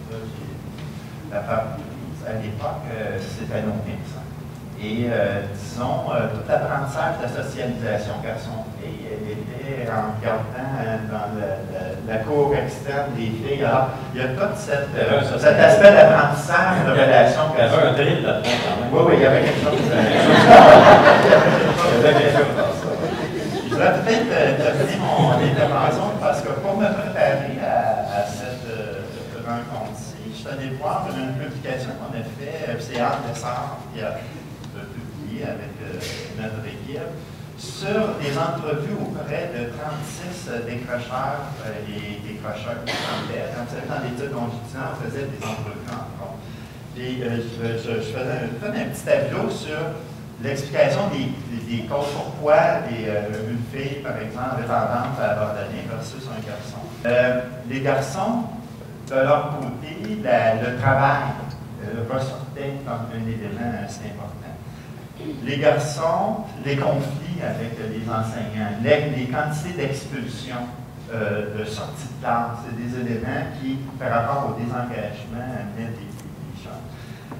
Les filles d'absentéisme, c'est drôle à dire, mais le taux d'absentéisme non motivé chez les filles est assez élevé. Rendement scolaire un peu plus difficile chez les garçons que les filles. C'est des éléments qui ressortaient. Si on regarde donc, si je résume, les garçons, dans leur cheminement, si on peut dire, c'est souvent lié dans les relations avec les enseignants, la direction, les conflits par rapport aux pairs, les problèmes de comportement, les suspensions qui mènent vers un désengagement. Les filles, souvent, ça va être des problèmes relationnels. Ça, c'est un portrait global. Il faut faire très attention parce que chaque individu, si on fait l'analyse comme telle, arrive là, à des facteurs de risque. Mais ça nous donne quand même une idée des orientations de l'intervention, comme telle par rapport au... Mais ce n'est pas nécessairement, si je comprends bien, c'est un facteur parmi d'autres. C'est un facteur, oui. C'est un ensemble. J'ai une année là-dessus, tous les trois, alors moi, Mme Brodeur, je me trompe. Ça va dans l'instant. Bon, écoutez, vous avez l'occasion maintenant de poser des questions à nos conférenciers qui sont ici. Est-ce que vous aimeriez, est-ce que des gens à la salle aimeraient en savoir davantage sur des éléments qui ont été mentionnés par nos trois conférenciers et conférencières? Est-ce que vous aimeriez échanger avec eux, peut-être contester certaines de leurs affirmations? Ça peut beaucoup plus le faire. Oui, alors madame. Bonjour, ma question c'est s'il y a des études qui ont comparé le taux de décrochage entre allophones et francophones, c'est-à-dire les élèves qui viennent des familles immigrantes et les élèves qui sont originaires d'ici, et comment ça s'explique, s'il vous plaît? Allophone, au fond, ça va plus que l'immigrant, c'est aussi que la langue maternelle, la langue d'usage est différente du français. Madame Archambault. Oui, en fait, il y a la chaire de recherche de Mme McEnroe à l'Université de Montréal qui ont étudié ces questions-là. Et ce qu'ils ont démontré, en fait, dans ces travaux, c'est que, parce qu'en fait, ils n'ont pas regardé ça en fonction de la langue maternelle, mais plutôt du statut d'immigration. Donc, ils ont comparé des élèves de première, deuxième et troisième génération. Et ce qu'ils ont démontré, c'est que les élèves les plus à risque, et encore là, je pense qu'il faut vraiment faire très attention quand on parle d'élèves issus d'immigration dans la mesure où il y a des groupes très, très hétérogènes et il y a des groupes qui réussissent beaucoup mieux que les élèves de troisième génération ou plus. Mais ce que les travaux de l'équipe de Mme McEnroe a démontré, c'est que les élèves de première génération sont généralement plus à risque de décrocher que les élèves de deuxième et troisième génération. Par contre, les élèves de deuxième génération, donc ça veut dire les élèves qui sont nés ici, mais dont les parents sont nés à l'extérieur du Canada, sont souvent moins à risque de décrocher que les élèves de troisième génération ou plus, donc qui sont nés ici et dont les parents sont nés ici. Puis encore là, il y a d'énormes différences. Il y a des groupes qui sont particulièrement à risque et il y a d'autres groupes qui, au contraire, font beaucoup mieux que les élèves de troisième génération ou plus. Donc, c'est très complexe comme portrait, mais il y a clairement, il y a des aspects liés à la langue, des aspects liés à la défavorisation, notamment, qui ont été soulevés comme étant très, très importants. Les groupes qui sont le plus à risque de décrocher, c'est des groupes qui, plus de 50% sont en milieu défavorisé, qui n'ont pas nécessairement le français comme langue maternelle. Mais encore là, je pense que si je voulais vous faire un bon portrait, il faudrait qu'on rentre dans les spécificités de chacun parce que c'est très hétérogène comme problématique, mais il y a effectivement des différences entre les groupes. Puis dans le cas des premières générations, si on les prend comme un groupe, on les prend tous ensemble, il y a quand même plus de risque de décrocher. Mais encore là, il y en a qui vont finalement obtenir un diplôme 1 an, 2 ans, 3 ans après les délais prescrits, notamment parce qu'ils vont quand ils arrivent ici, ils sont en classe d'accueil, etc. Mais donc, oui, il existe des travaux dans ce sens-là. Il y a des rapports vraiment intéressants, si ça vous intéresse, là, qui sont très complets sur le sujet, mais il y a beaucoup de spécificités dont il faut tenir compte. De façon complémentaire, on sait qu'il y a un Québécois sur deux qui souffre d'analphabétisme. Il y a eu une étude faite au niveau justement de qui sont ces analphabètes. On sait que 55% des analphabètes québécois sont francophones contre 43% anglophones. Il y a un enjeu au niveau du français. D'accord. D'autres questions, commentaires? Profitez-en. Oui, madame? Moi, je voulais plus. Oui, ça marche. Je voulais plus réagir à la question de madame. Je travaille étroitement avec la PCI, travaille étroitement avec les cours. On est en train de travailler un ouvrage collectif qui va sortir malheureusement d'ici un an, mais qui fait vraiment la synthèse d'une méta-analyse de tous les travaux québécois de recherche sur l'immigration, ethnicité et scolarisation. Et même si effectivement le fait d'être allophone ne fait pas partie de la recherche systématiquement reprise dans les analyses statistiques, si on croise le continent de provenance des élèves et le fait d'être de première génération, on voit bien que le fait d'être allophone va jouer sur le décrochage à la hausse.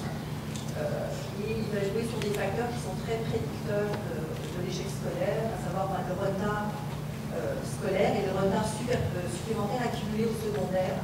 Et ça, c'est beaucoup lié aussi au passage dans les classes d'accueil, où on ne perd pas du temps, mais veut pas, on passe 1 an, 2 ans à apprendre la langue, et c'est fait déjà on se prend 2 ans de retard. Donc c'est sûr que ça joue. D'accord. Pas de doute là-dessus. Merci beaucoup. Et ils plombe plus souvent en formation générale des adultes. Ça, c'est un autre problème systémique qui fait qu'ils vont être envoyés aux adultes, là où c'est pas vraiment adapté à leurs besoins. C'est encore autre chose. Merci beaucoup, monsieur. Madame d'abord, ensuite Mais c'est dans un autre ordre d'idée. Allez-y. Chantal Cloutier, psychodirectrice à la commission scolaire Pointe-de-Ville. On entend beaucoup parler de la loi 56 en ce moment. Qu'est-ce que c'est, madame? C'est le protocole pour combattre l'intimidation dans les écoles. D'accord. Et ma question va comme suit. Est-ce que vous pensez que cette loi-là va avoir un incidence direct sur la persévérance scolaire des garçons? Bonne question. Est-ce que quelqu'un a un million de réponses? Première vue, est-ce que... Je peux essayer de me lancer là, dans la mesure où moi je pense que tout va dépendre de comment ça va être, comment les mesures qui vont être de l'avant suite à cette loi-là vont être appliquées concrètement dans les milieux, parce que bon, on veut des fois, c'est important, il va y avoir des lois qui sont émises, mais après ça, concrètement, comment ça s'est mis en place dans le milieu. Maintenant, ce qui est clair, c'est qu'on sait que la victimisation, et là, je n'étais pas préparée à ça, mais on sait que la victimisation touche plus les garçons que les filles, et que les jeunes qui sont victimes de violences chroniques sont plus souvent des garçons que des filles. Dans le même sens, les jeunes qui perpètrent eux-mêmes des actes de violence, donc qui sont les agresseurs dans les milieux, sont aussi plus souvent des garçons que des filles. Après ça, il y a plein de nuances, il y en a qui vont dire que ça dépend du type de violence. Donc la violence plus relationnelle toucherait davantage les filles, la violence plus directe toucherait davantage les garçons. Mais c'est certain que, comme en contexte montréalais notamment, un des facteurs de risque, c'est les climats d'école, de classe et notamment le climat de sécurité. Dans les grosses écoles, c'est plus difficile de se sentir, et il y a des écoles qui réussissent très bien malgré tout, mais c'est sûr que le climat de sécurité est moins positif dans les gros milieux. Fait que c'est sûr que s'il y a des mesures concrètes qui sont appliquées, qu'il y a une mobilisation des acteurs dans ce sens-là, ça pourrait effectivement avoir des répercussions sur le décrochage scolaire de certains garçons, parce qu'il y a des élèves effectivement qui décrochent pour des raisons comme celle-là, mais c'est certain que c'est pas ça qui va faire toute la différence. C'est l'application pour la pointe. Oui, ben, ça va dans le même sens qu'Isabelle. Dans le fond, la question du climat de sécurité dans un milieu, moi j'appelle ça, l'école devrait être un îlot de paix. C'est-à-dire quand le jeune arrive à l'école, il devrait se sentir bien. Alors, c'est sûr que tout ce climat de sécurité est un élément qui peut être favorable. Mais un peu comme Isabelle le mentionnait, c'est un outil parmi tout l'ensemble des outils. C'est ça qu'il faut bien saisir par rapport à la question de la persévérance et du décrochage. C'est qu'il faut avoir des, comment je dirais, une espèce de rayon multiple d'intervention. Vous l'avez entendu souvent dire, là, on dit que c'est multifactoriel. Et c'est cumulatif comme temps. C'est un outil sûrement favorable pour le soutien, mais c'est pas.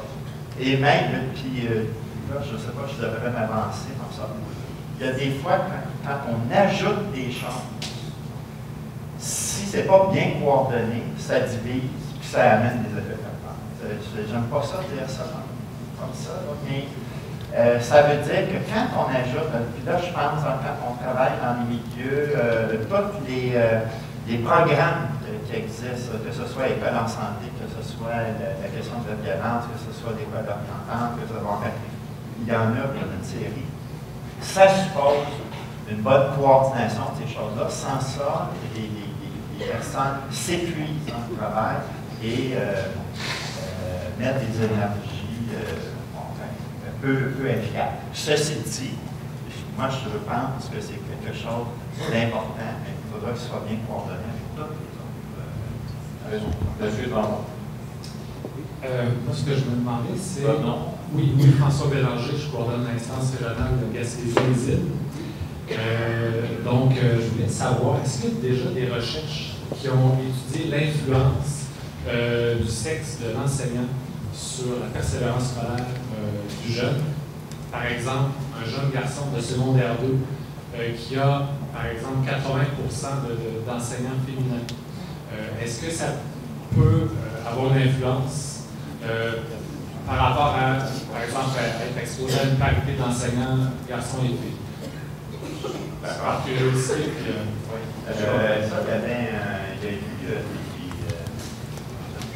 pas nécessairement des travaux, des interrogations si le sexe de l'enseignant plus d'hommes peut avoir une influence. C'est pas clair, cet élément-là. Moi, ce que je peux vous dire, c'est que j'ai fait beaucoup de travaux sur la relation maître-élève et l'attitude des enseignants et des enseignantes par rapport aux élèves réguliers ou aux élèves en difficulté. Ça, pendant des années, dans des études longitudinales, j'ai fait ça. Ce qui ressortait de façon générale, c'est qu'il n'y avait pas de différence au niveau des attitudes par rapport aux garçons et aux filles. Il n'y avait pas de différence, que ce soit une enseignante ou un enseignant. Les deux avaient des attitudes de façon générale positives vis-à-vis des élèves. Et ce qui ressortait de façon constante, c'est que les attitudes étaient beaucoup plus, entre guillemets, positives pour des filles que pour des garçons. Les filles étant vues comme, comment je dirais, correspondant plus aux attentes.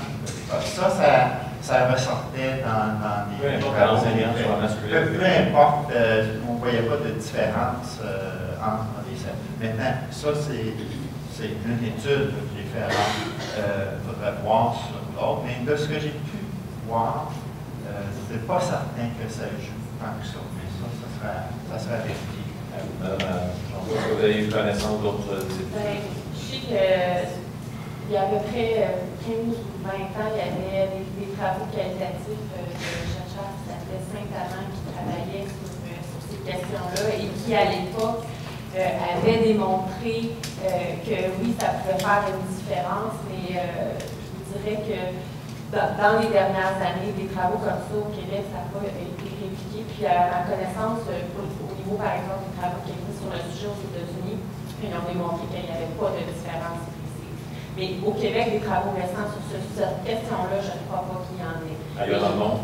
Ben, c'est ça. Aux États-Unis, de ce que j'en sais, ils démontrent que ça ne semble pas avoir d'impact. Mais encore là, on peut comparer nos réalités. Ça, c'est une autre question.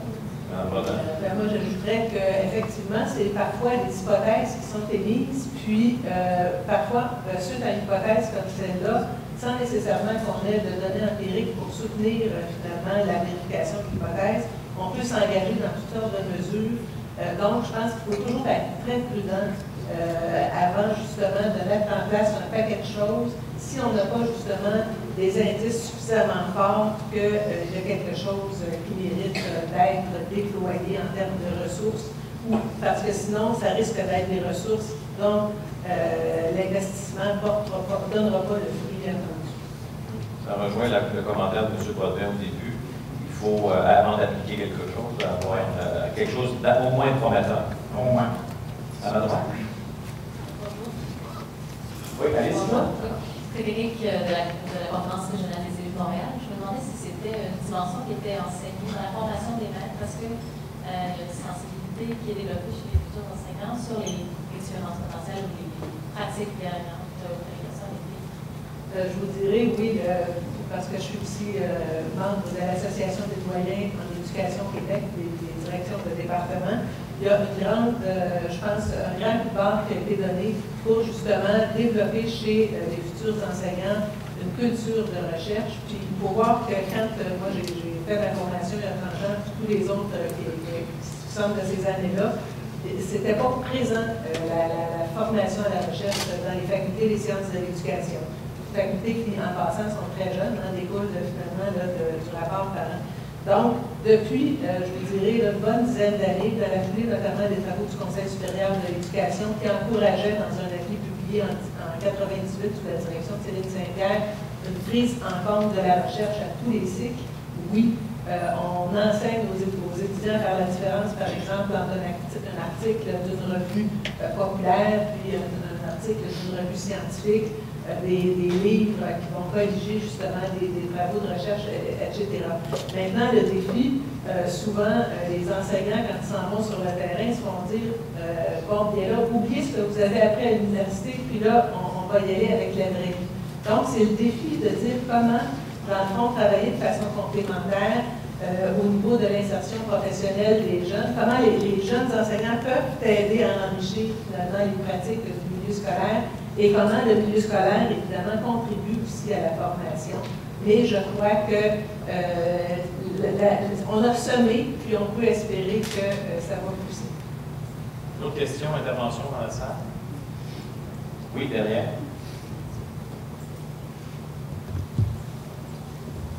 Isabelle Godefroy, Fondation pour la familisation. Moi, j'ai des questions pour les trois. Alors, on a parlé beaucoup des raisons, analyser le problème. Quelles solutions vous préconiseriez? C'est-à-dire, est-ce que vous envisageriez plus des solutions au cas par cas, ou on peut envisager aussi des solutions plus générales, québécoises peut-être? Oui, pour résoudre un petit peu le problème du décrochage. C'est votre question? Oui, ma question. En fait, j'inviterais chacun des conférencières à répondre à cette question-là, puis en même temps, peut-être tirer une conclusion et insister sur le ou les messages importants que vous aimeriez laisser ici aux gens qui sont avec nous ce matin, Madame Archambault. En fait, je pense que une solution unique n'en existe pas. Je crois qu'effectivement, il devrait y avoir des solutions plus universelles, donc qui devraient toucher un ensemble d'élèves qui sont plus ou moins à risque. Une des pistes dont je vous ai parlé tout à l'heure, c'est les aspects d'engagement affectif. Dans le cadre d'Agir autrement, on a démontré que même chez les jeunes qui ne présentent pas de décrocher, l'aspect affectif est toujours un des aspects qui est le plus faible pour la plupart des jeunes. Et c'est aussi une des dimensions de la motivation sur lesquelles on a moins tendance comme école à intervenir dans la mesure où ça dérange peu le fonctionnement au quotidien de la classe. Donc, si on avait des mesures universelles à implanter, moi, je miserais beaucoup sur favoriser l'engagement affectif des élèves, favoriser leur sentiment d'appartenance à l'école, favoriser le développement de liens sociaux, le développement de liens avec un adulte significatif au sein de l'école. M. Potvin en a parlé. Donc, ça, c'est pour la dimension universelle. Maintenant, pour ce qui est des approches ciblées, je pense qu'il y a une grande hétérogénéité de facteurs qui viennent au décrochage scolaire. Les milieux, même sur l'île de Montréal, même dans la grande région métropolitaine, il y a des grandes différences entre la composition de chacune des écoles, les des caractéristiques du corps professoral, etc. Donc, d'avoir une solution unique pour toutes ces problématiques-là, je ne crois pas que ça soit nécessaire. Par contre, ce que je pense qui est nécessaire, c'est que les milieux se concertent pour pouvoir faire un portrait de situation juste de leur réalité, de leur force, de leur vulnérabilité à accompagner les élèves qui sont à risque pour mieux identifier les besoins et mieux identifier les facteurs sur lesquels ils ont concrètement de l'emprise. Donc, le message, si j'avais un message à transmettre, les programmes qui réussissent à prévenir le décrochage scolaire, même dans des milieux très défavorisés où il y a des problématiques relativement lourdes, ce sont des programmes qui misent à la fois sur une analyse de situation rigoureuse, un accompagnement et une collaboration avec différents acteurs, que ce soit des acteurs de la communauté ou des acteurs dans les universités, des équipes de chercheurs. C'est des programmes aussi qui mettent en place des mesures de soutien pour favoriser le développement professionnel des enseignants et des gens qui travaillent auprès de ces jeunes-là en difficulté et qui sont à même de bien cibler les besoins de ces jeunes-là pour pouvoir intervenir de façon efficace. Donc ça ne veut pas dire une solution par élève, mais ça veut dire de proposer une démarche qui doit impliquer tous les acteurs autour de la réussite scolaire. Quand vous parlez des lieux, c'est l'école ou c'est le quartier? Bien, pour moi, en fait, c'est tous ces acteurs-là, parce que souvent, quand on voit des initiatives qui réussissent, ils vont... C'est plus large que l'école? Oui, c'est plus large. D'accord. Madame Brodin. Thérèse Bouffard, notre collègue qui travaille en motivation et en métacognition à l'UQAM, dit toujours « la conscience est la clé du changement ». Je pense que c'est très heureux que plusieurs personnes soient conscientes du problème du décrochage scolaire. Maintenant, c'est important d'être conscient aussi que le décrochage scolaire, l'analphabétisme, ça n'arrive pas subitement à 17 ans. C'est quelque chose qui prend sournoisement racine dès que l'enfant est tout petit. Puis compte tenu de ça, c'est important, en 2012, qu'au Québec, on s'enligne pour justement la mise en place de pratiques démontrées efficaces, comme le disait tantôt Pierre, démontrées efficaces par la recherche, puis des recherches qui ne sont pas faites dans les airs, mais des recherches dans les milieux, puis qu'à toutes les étapes de la vie de nos enfants, ils sont importants, c'est un peu comme une pépite d'or, on est comme des orpailleurs, il ne faut pas en perdre un, qu'on ait vraiment des pratiques qui sont justement, quand on parlait d'adaptation scolaire tantôt, puis d'adaptation, c'est vraiment d'avoir des bonnes pratiques de base aidantes pour chacun, puis aux besoins des pratiques spécialisées. Maintenant, on a besoin pour l'implantation de telles pratiques vraiment d'un plan d'action. Puis en ce sens-là, il faut arriver à orchestrer ce que chacun doit jouer à chacune des étapes de la vie. Ça, c'est un travail de partenariat entre le milieu scolaire, le milieu universitaire, les parents et également les différents ministères, en l'occurrence, je pense, le MES, puis le MIC, puis évidemment les organismes communautaires. Puis, c'est important qu'en ce sens-là, éventuellement, on puisse se doter peut-être d'une infrastructure qui va faire en sorte qu'on puisse soutenir justement les jeunes à chaque étape. Merci. M. Brodin, le mot de la fin, conclusion. Je vais dans le même sens que Isabelle et Monique. Continuer évidemment à lutter contre la pauvreté. C'est un élément fondamental dans la société. L'autre aspect, c'est intervenir le plus tôt possible, donc les CPE, les maternelles 4 ans, les maternelles 5 ans, le primaire et le premier cycle du secondaire. C'est-à-dire, donc, toucher à tous ces éléments-là, mais intervenir tôt, c'est important. Le soutien aux enseignants, donc, il ne faut pas être enseignant, il faut être seul dans sa classe, il faut qu'il y ait un soutien, surtout dans des milieux où il y a beaucoup de jeunes en difficulté. Les parents, soutien aux parents et la relation. Il y a tellement de beaux outils, l'école, famille, communauté. Vous avez juste à peine d'aller sur le site, entre autres, du site REC. Il y a une multitude d'outils selon les besoins, selon les actions que vous voulez faire, qui ont été, qui sont des suites de la recherche. Donc, c'est un élément important. Et je terminerai en disant, peut-être faire un effort de plus en plus sur une plus grande alliance entre ce que j'appellerais deux grandes approches au Québec. Une approche plus périscolaire à la Saguenayenne, comme telle, avec des instances régionales de concertation, et toute l'approche plus scolaire. Donc, créer de plus en plus cette alliance pour toute la question d'économie des énergies et d'être efficace. Alors, en gros, c'est... Merci beaucoup à tous les trois. Je vous invite à vous joindre à moi pour remercier nos invités d'aujourd'hui.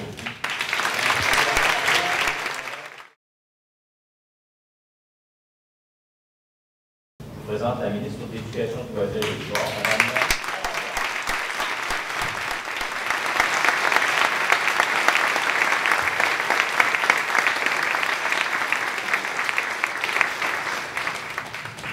Alors, bonjour, je suis ravie d'être avec vous aujourd'hui. Vous êtes parmi les premiers groupes que j'ai le plaisir de rencontrer. Je salue bien entendu M. Petitclerc, qui est le président du réseau Réussite Montréal, et Mme Maillé-Périard, qui est la directrice générale.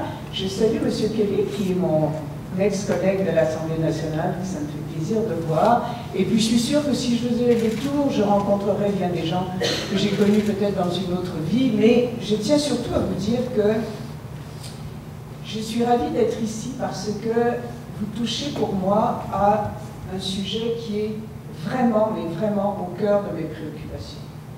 Et ça l'était bien avant que l'on me nomme au poste que j'occupe maintenant depuis peu. C'est une question qui m'a préoccupée beaucoup, et en tant que députée de Taillon, donc qui est à Longueuil, de l'autre côté du fleuve, j'ai eu très souvent à être confrontée à des problématiques qui touchent à la persévérance scolaire, et pour le dire dans les termes qui sont les plus crus, mais c'est vraiment les termes du décrochage scolaire. Je veux bien parler de persévérance et de réussite pour voir le beau côté des choses, mais je pense qu'il faut aussi se rappeler que une problématique à laquelle nous faisons face, c'est que beaucoup trop de jeunes décrochent en cours de route, alors que normalement, on devrait trouver dans notre système scolaire moyen de les intéresser suffisamment pour qu'ils restent dans ce parcours. Je sais bien que je m'adresse à des gens qui sont engagés dans ce réseau de réussite Montréal, et donc vous en savez probablement bien plus que moi sur bien des aspects. Et donc, je ne suis pas ici aujourd'hui pour vous faire, comme les panélistes qui étaient là avant moi, une conférence d'experts, vous éclairer sur des dimensions que vous n'auriez pas soupçonnées jusqu'ici. Je suis ici pour une seule raison, en fait. J'aimerais partager avec vous mes convictions, mes préoccupations, mes questionnements. J'aimerais simplement que vous sachiez sur quelle longueur d'onde je suis, avec l'espoir d'être sur la même courbe. Donc, c'est plus une prise de contact. Vous n'aurez pas avec moi aujourd'hui des engagements extraordinaires, je n'ai pas un plan d'action à vous donner. Je veux me présenter à vous, tout simplement, avec mes convictions, mes préoccupations. Mes convictions. Je vais commencer par une petite anecdote. Plusieurs d'entre vous devez connaître le sociologue français Alain Touraine. J'ai eu le plaisir d'entendre en conférence à l'Université du Québec à Montréal il y a quelques années, et qui nous posait la question suivante: quelle est la plus grande révolution dans le monde? Alors chacun cherchait dans ses souvenirs historiques, d'aucuns parlaient de la Révolution française, de la Révolution américaine, chacun y allait avec des révolutions qui ont marqué notre histoire. Et il nous avait dit ceci: vous n'y êtes pas du tout. La plus grande révolution du monde, c'est la révolution de l'éducation. Et ça m'est toujours resté. Parce qu'il est vrai que si l'on se compare, par exemple, le Québec de 2012 avec le Québec d'il y a 50, 60, 75 ans, qu'est-ce qui a marqué la différence dans notre histoire? Qu'est-ce qui a fait que nous sommes passés d'un peuple qui était relativement dépendant de la richesse des autres, du savoir des autres, un peuple qui a gagné son autonomie? C'est parce que nous avons ouvert toutes grandes les portes de l'éducation.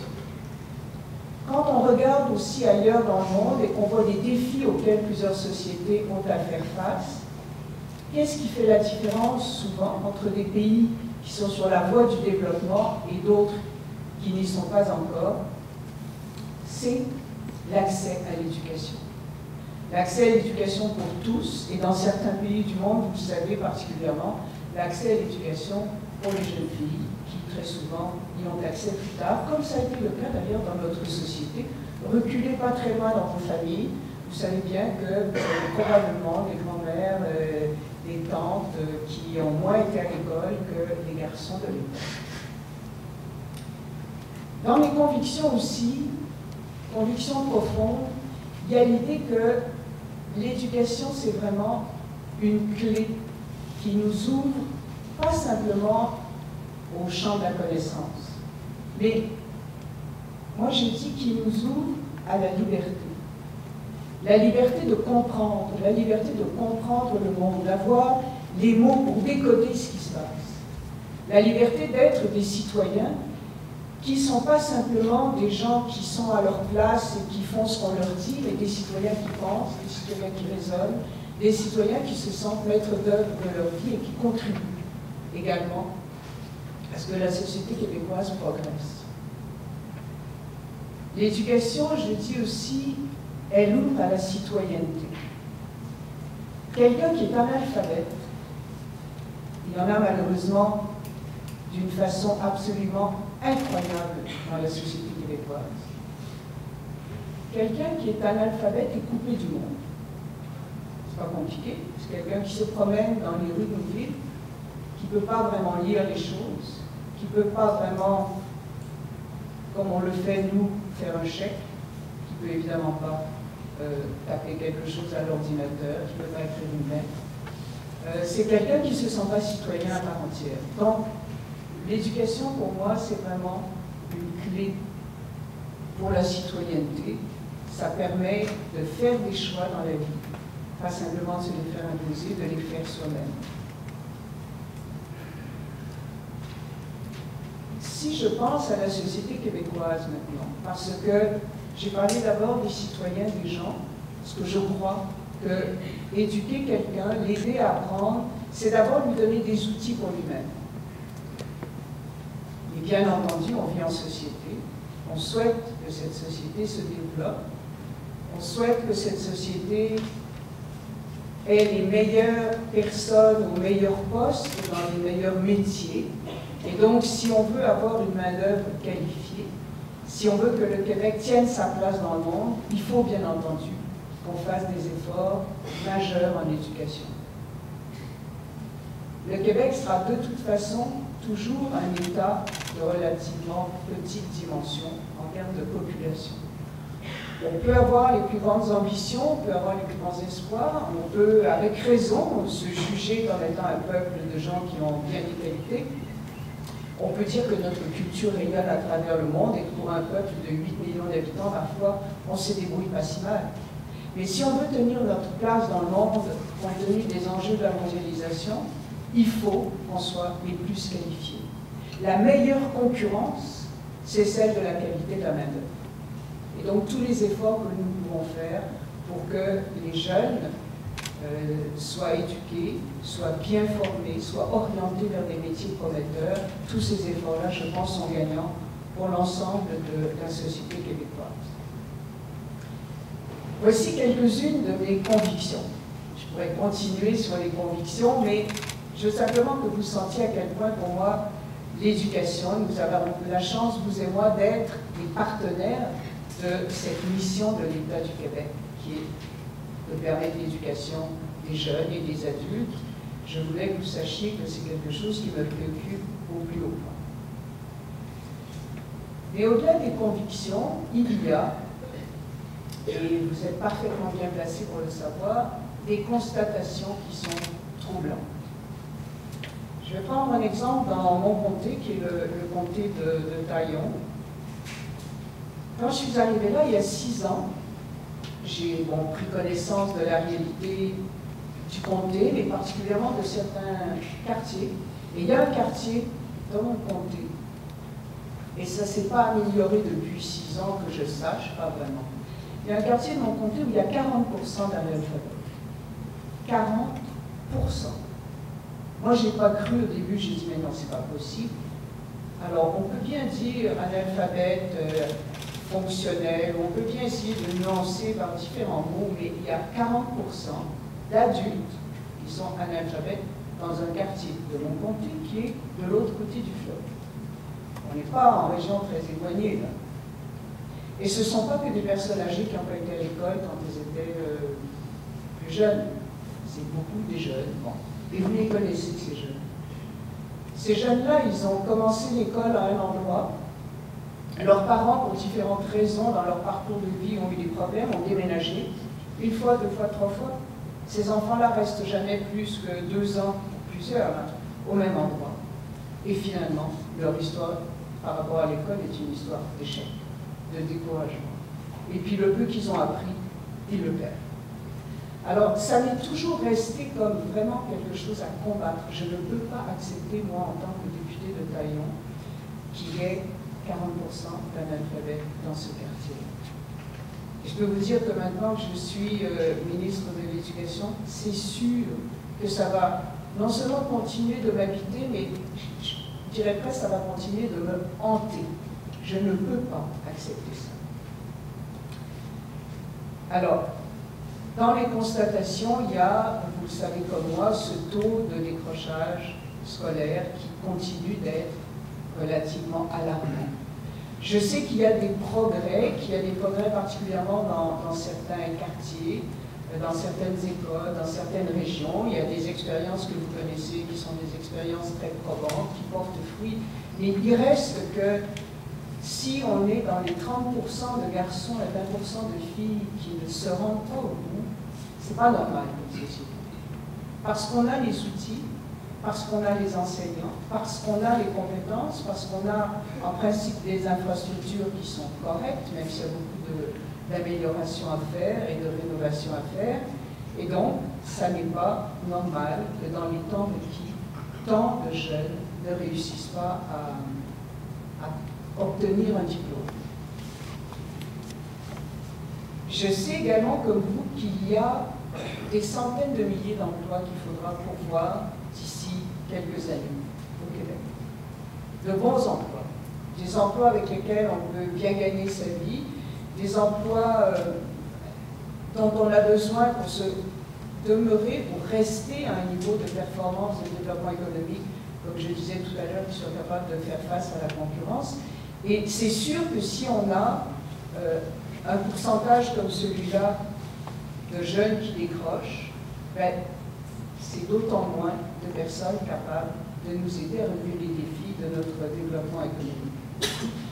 Alors, dans les actions que vous menez, dans les actions que j'ai envie de mener aussi, qui sont donc dans mon esprit, qui sont dans mon horizon, il y a, bien entendu, de commencer à détecter les problèmes dès la petite enfance. Dès la petite enfance. Et moi, je suis tellement persuadée que les enfants ont envie d'apprendre. Ils ont envie d'apprendre depuis qu'ils sont nés. Je vais vous raconter une petite histoire personnelle, mais vous avez les mêmes dans vos familles. Marius, qui a 5 ans, commence la maternelle cette année, et puis, il y a peut-être 1 an et demi, il était dans la phase intensive du pourquoi. Alors, si vous êtes parent ou grand-parent, et que vous avez vécu cette phase où c'est toujours pourquoi, et vous répondez de votre mieux, et c'est encore pourquoi, et ça finit pas. Et moi, j'étais exaspérée, et après, je sais pas, j'avais dit, je vais aller au bout de ces pourquoi. Il ne faut jamais se dire ça, parce qu'un enfant de 5 ans, il est plus fort que vous. C'est lui qui a gagné, c'est pas moi. Et moi, à la fin, vraiment en désespoir de cause, je lui ai dit, mais enfin, Marius, pourquoi tu dis toujours pourquoi? Parce que je veux savoir. Il m'a répondu. Ben, j'ai trouvé ça magnifique. Parce que je veux savoir. Ce petit garçon, il veut savoir. Il veut apprendre des choses. Et les petits garçons et les petites filles, ce qui les intéresse dans la vie, c'est de découvrir, c'est d'apprendre. Ils adorent venir, par exemple, dans un lieu comme celui-ci, parce qu'on l'apprend tout en s'amusant, tout en jouant. On l'apprend de façon très interactive. Et je crois donc que toutes les mesures que nous pouvons prendre pour accompagner les jeunes dans leur goût d'apprendre, elles sont fondamentales. Et ça me permet d'introduire ici un premier élément qui est dans notre plateforme électorale et qui fait partie de ce que j'appelle, moi, l'ordre de marche que la Première ministre m'a donné en me nommant. Elle nous a chacun nommé en disant « je vous demande de faire ceci particulièrement ». Alors, dans mon ordre de marche, il y avait lutter contre le décrochage scolaire, mais précisément, il y a une action sur laquelle on a déjà commencé à travailler et évidemment qu'on va prendre le temps de regarder correctement, mais qui est l'introduction des maternelles 4 ans, 20 ans, dans les quartiers défavorisés. Avec l'idée qu'il y a là un moment crucial de la vie des enfants, où ils ont besoin d'être accompagnés. Si le cheminement qu'ils ont eu avant d'arriver à la maternelle ne les a pas suffisamment bien préparés, il y a quelque chose qu'on peut faire en amont. Et je vous disais tout à l'heure qu'il y a une chose qui m'a troublée quand j'ai appris le taux d'analphabétisme dans un quartier de mon comté, mais il y a une autre chose qui m'a beaucoup troublée, qui est une étude qui a été faite sur l'île de Montréal il y a quelques années, qui concluait, vous la connaissez très certainement comme moi, qui concluait que 35% des petits-enfants qui arrivent en maternelle sur l'île de Montréal ont des carences telles qu'on peut presque prévoir qu'ils s'en vont vers un échec. C'est affreux de dire ça. 1 sur 3, même un peu plus. À travers ça, il y en a qui vont, pour différentes raisons, réussissent malgré tout, ils vont réussir malgré tout à s'en sortir. Mais bien de ces petits-enfants arrivent en retard. Ils ont 5 ans. Alors soyez sûrs que dans mes préoccupations, il y a ce travail en amont, vraiment auprès de la petite enfance, auprès de ces petits garçons, ces petites filles qui ont, j'en suis persuadée, envie d'apprendre et qui ont déjà eu des embûches dans la vie et qui n'ont pas réussi à le faire de façon satisfaisante et qui sont même probablement un peu déçus de ce que le monde leur a offert jusqu'ici. Dans les actions également, je crois beaucoup à ce que vous faites. Je tiens à vous le dire. Je crois beaucoup que de mobiliser les acteurs régionaux, c'est essentiel. Parce qu'il n'y a pas un levier, comme il n'y a pas un problème qui cause le décrochage, comme il n'y a pas une solution, comme il n'y a pas un responsable. C'est vraiment une œuvre commune que de lutter contre le décrochage. C'est une œuvre commune que de travailler à la réussite. Et ce que vous êtes comme réseau, d'ailleurs je dois vous confesser que quand on m'a demandé de venir, je pensais que vous seriez peut-être 25-30 personnes dans la salle. Alors je m'étais renseignée et puis on m'a dit non, tu vas voir, c'est un réseau d'importance. Et donc le nombre que vous êtes manifeste aussi l'ampleur de votre engagement et je suis persuadée que c'est par votre action commune qu'on arrive à faire des choses qui, au lieu d'être une succession d'actions, sont vraiment des actions qui sont des actions en synergie qui permettent de faire des progrès. Je crois beaucoup à ce que vous faites et je crois également, parce que je pourrais faire le tour de tous les acteurs qui interviennent pour combattre le décrochage scolaire, mais il y a une chose sur laquelle je trouve qu'on commence à travailler plus, puis c'est encore inégalement réparti dans plusieurs régions, c'est le travail auprès des employeurs. Alors, il y a des expériences formidables, vous connaissez bien entendu le CREPAS, on cite en exemple très souvent. Puis, il y a d'autres exemples dans les Laurentides, je suis certaine qu'il y a des exemples également dans Montréal et j'ai bien hâte de les connaître de façon plus précise. Mais on a eu tendance très longtemps à dire il y a le monde de l'école, et là sont responsables les professeurs, les parents, les élèves, les directions d'école. Puis après, il y a le monde ailleurs. Puis ça, c'est un autre monde. Si on veut lutter contre le décrochage, c'est ce que vous symbolisez par votre présence, votre action, il faut qu'il n'y ait pas un monde de l'école et un monde ailleurs. Il faut que l'on travaille ensemble.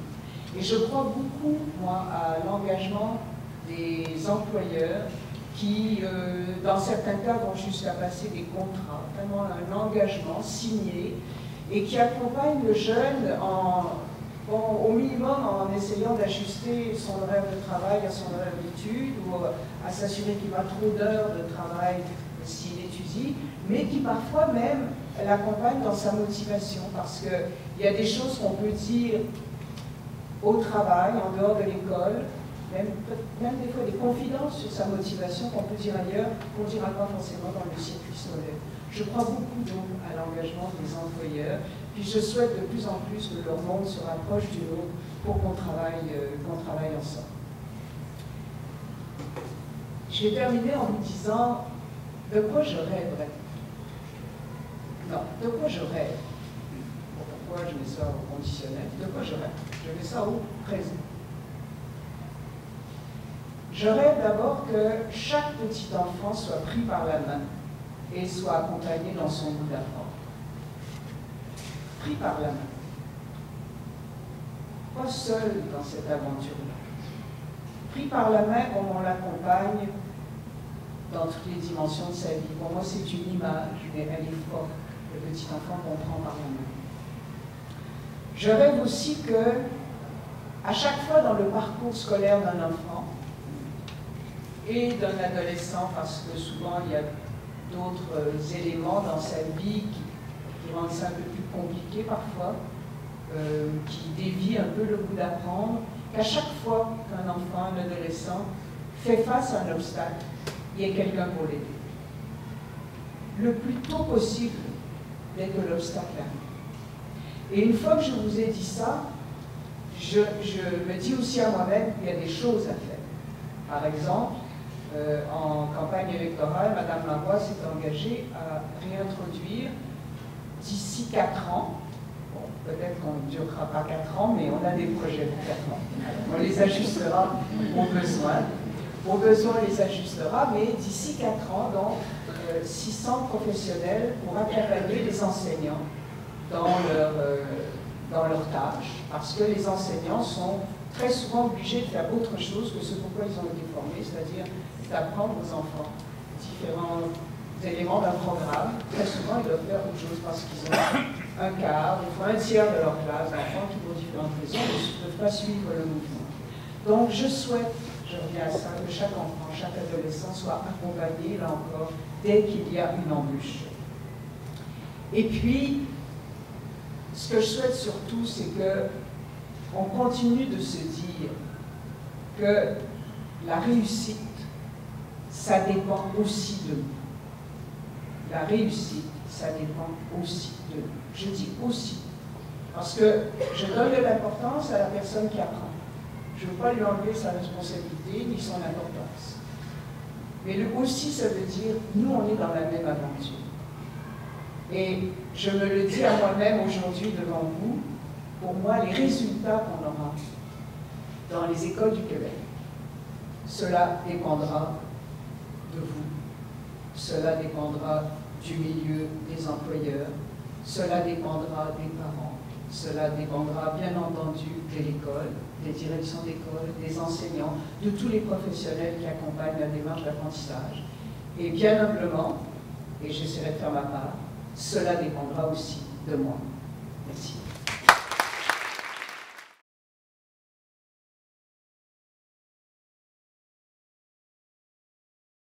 Pour le mot de la fin, merci. Alors, peut-être vous permettez bien sûr tout d'abord de remercier Mme la ministre, Mme Lacroix, d'avoir partagé avec nous ses préoccupations, ses objectifs et sa volonté de travailler avec nous. Nous serons à vos côtés, Mme la ministre. Alors, permettez-moi tout d'abord, mesdames et messieurs, de remercier nos invités de ce matin. Je ne saurais le taire, leurs propos me réjouissent au plus haut point. Je suis heureux que nous en arrivions là. Je ne cacherai pas que j'ai toujours été extrêmement préoccupé par ce courant de pensée qui aurait pu nous laisser croire que l'approche différenciée avec les garçons devait constituer l'unique voie royale pour la réussite et la persévérance scolaire. Personnellement, même si au sein de nos institutions, il nous est peut-être arrivé de flirter avec une telle idée, je me suis toujours senti quelque peu mal à l'aise avec cette approche. De plus, la réalité me le montre bien. Les filles, même si elles réussissent bien, éprouvent pour certaines d'entre elles d'importantes difficultés. Le succès de plusieurs ne doit pas masquer les difficultés de nombreux autres. Si la scolarité de la mère demeure toujours un prédicteur de réussite scolaire, je ne comprendrai pas alors que nous n'accordions pas toute l'importance que nous devons accorder à toutes les filles de notre société, que le succès leur soit ou non facilement accessible. Vous savez, quand il m'arrive de visiter une école, j'y vois bien sûr les garçons et les filles, mais j'y vois surtout des enfants avides d'apprendre. J'y vois surtout des enfants qui portent un immense rêve, celui de devenir quelqu'un.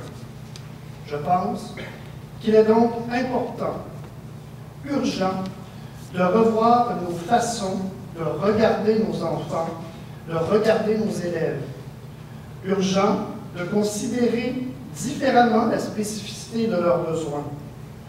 Urgent d'extraire et de reconnaître les forces qui habitent nos élèves. Madame Alavoy a fait allusion tout à l'heure. À 5 ans, certains d'entre eux sont de véritables survivants. J'entends beaucoup parler de leurs carences, de leur manque. Rarement, cependant, on me parle de leur résilience, de leurs espoirs et de leurs forces.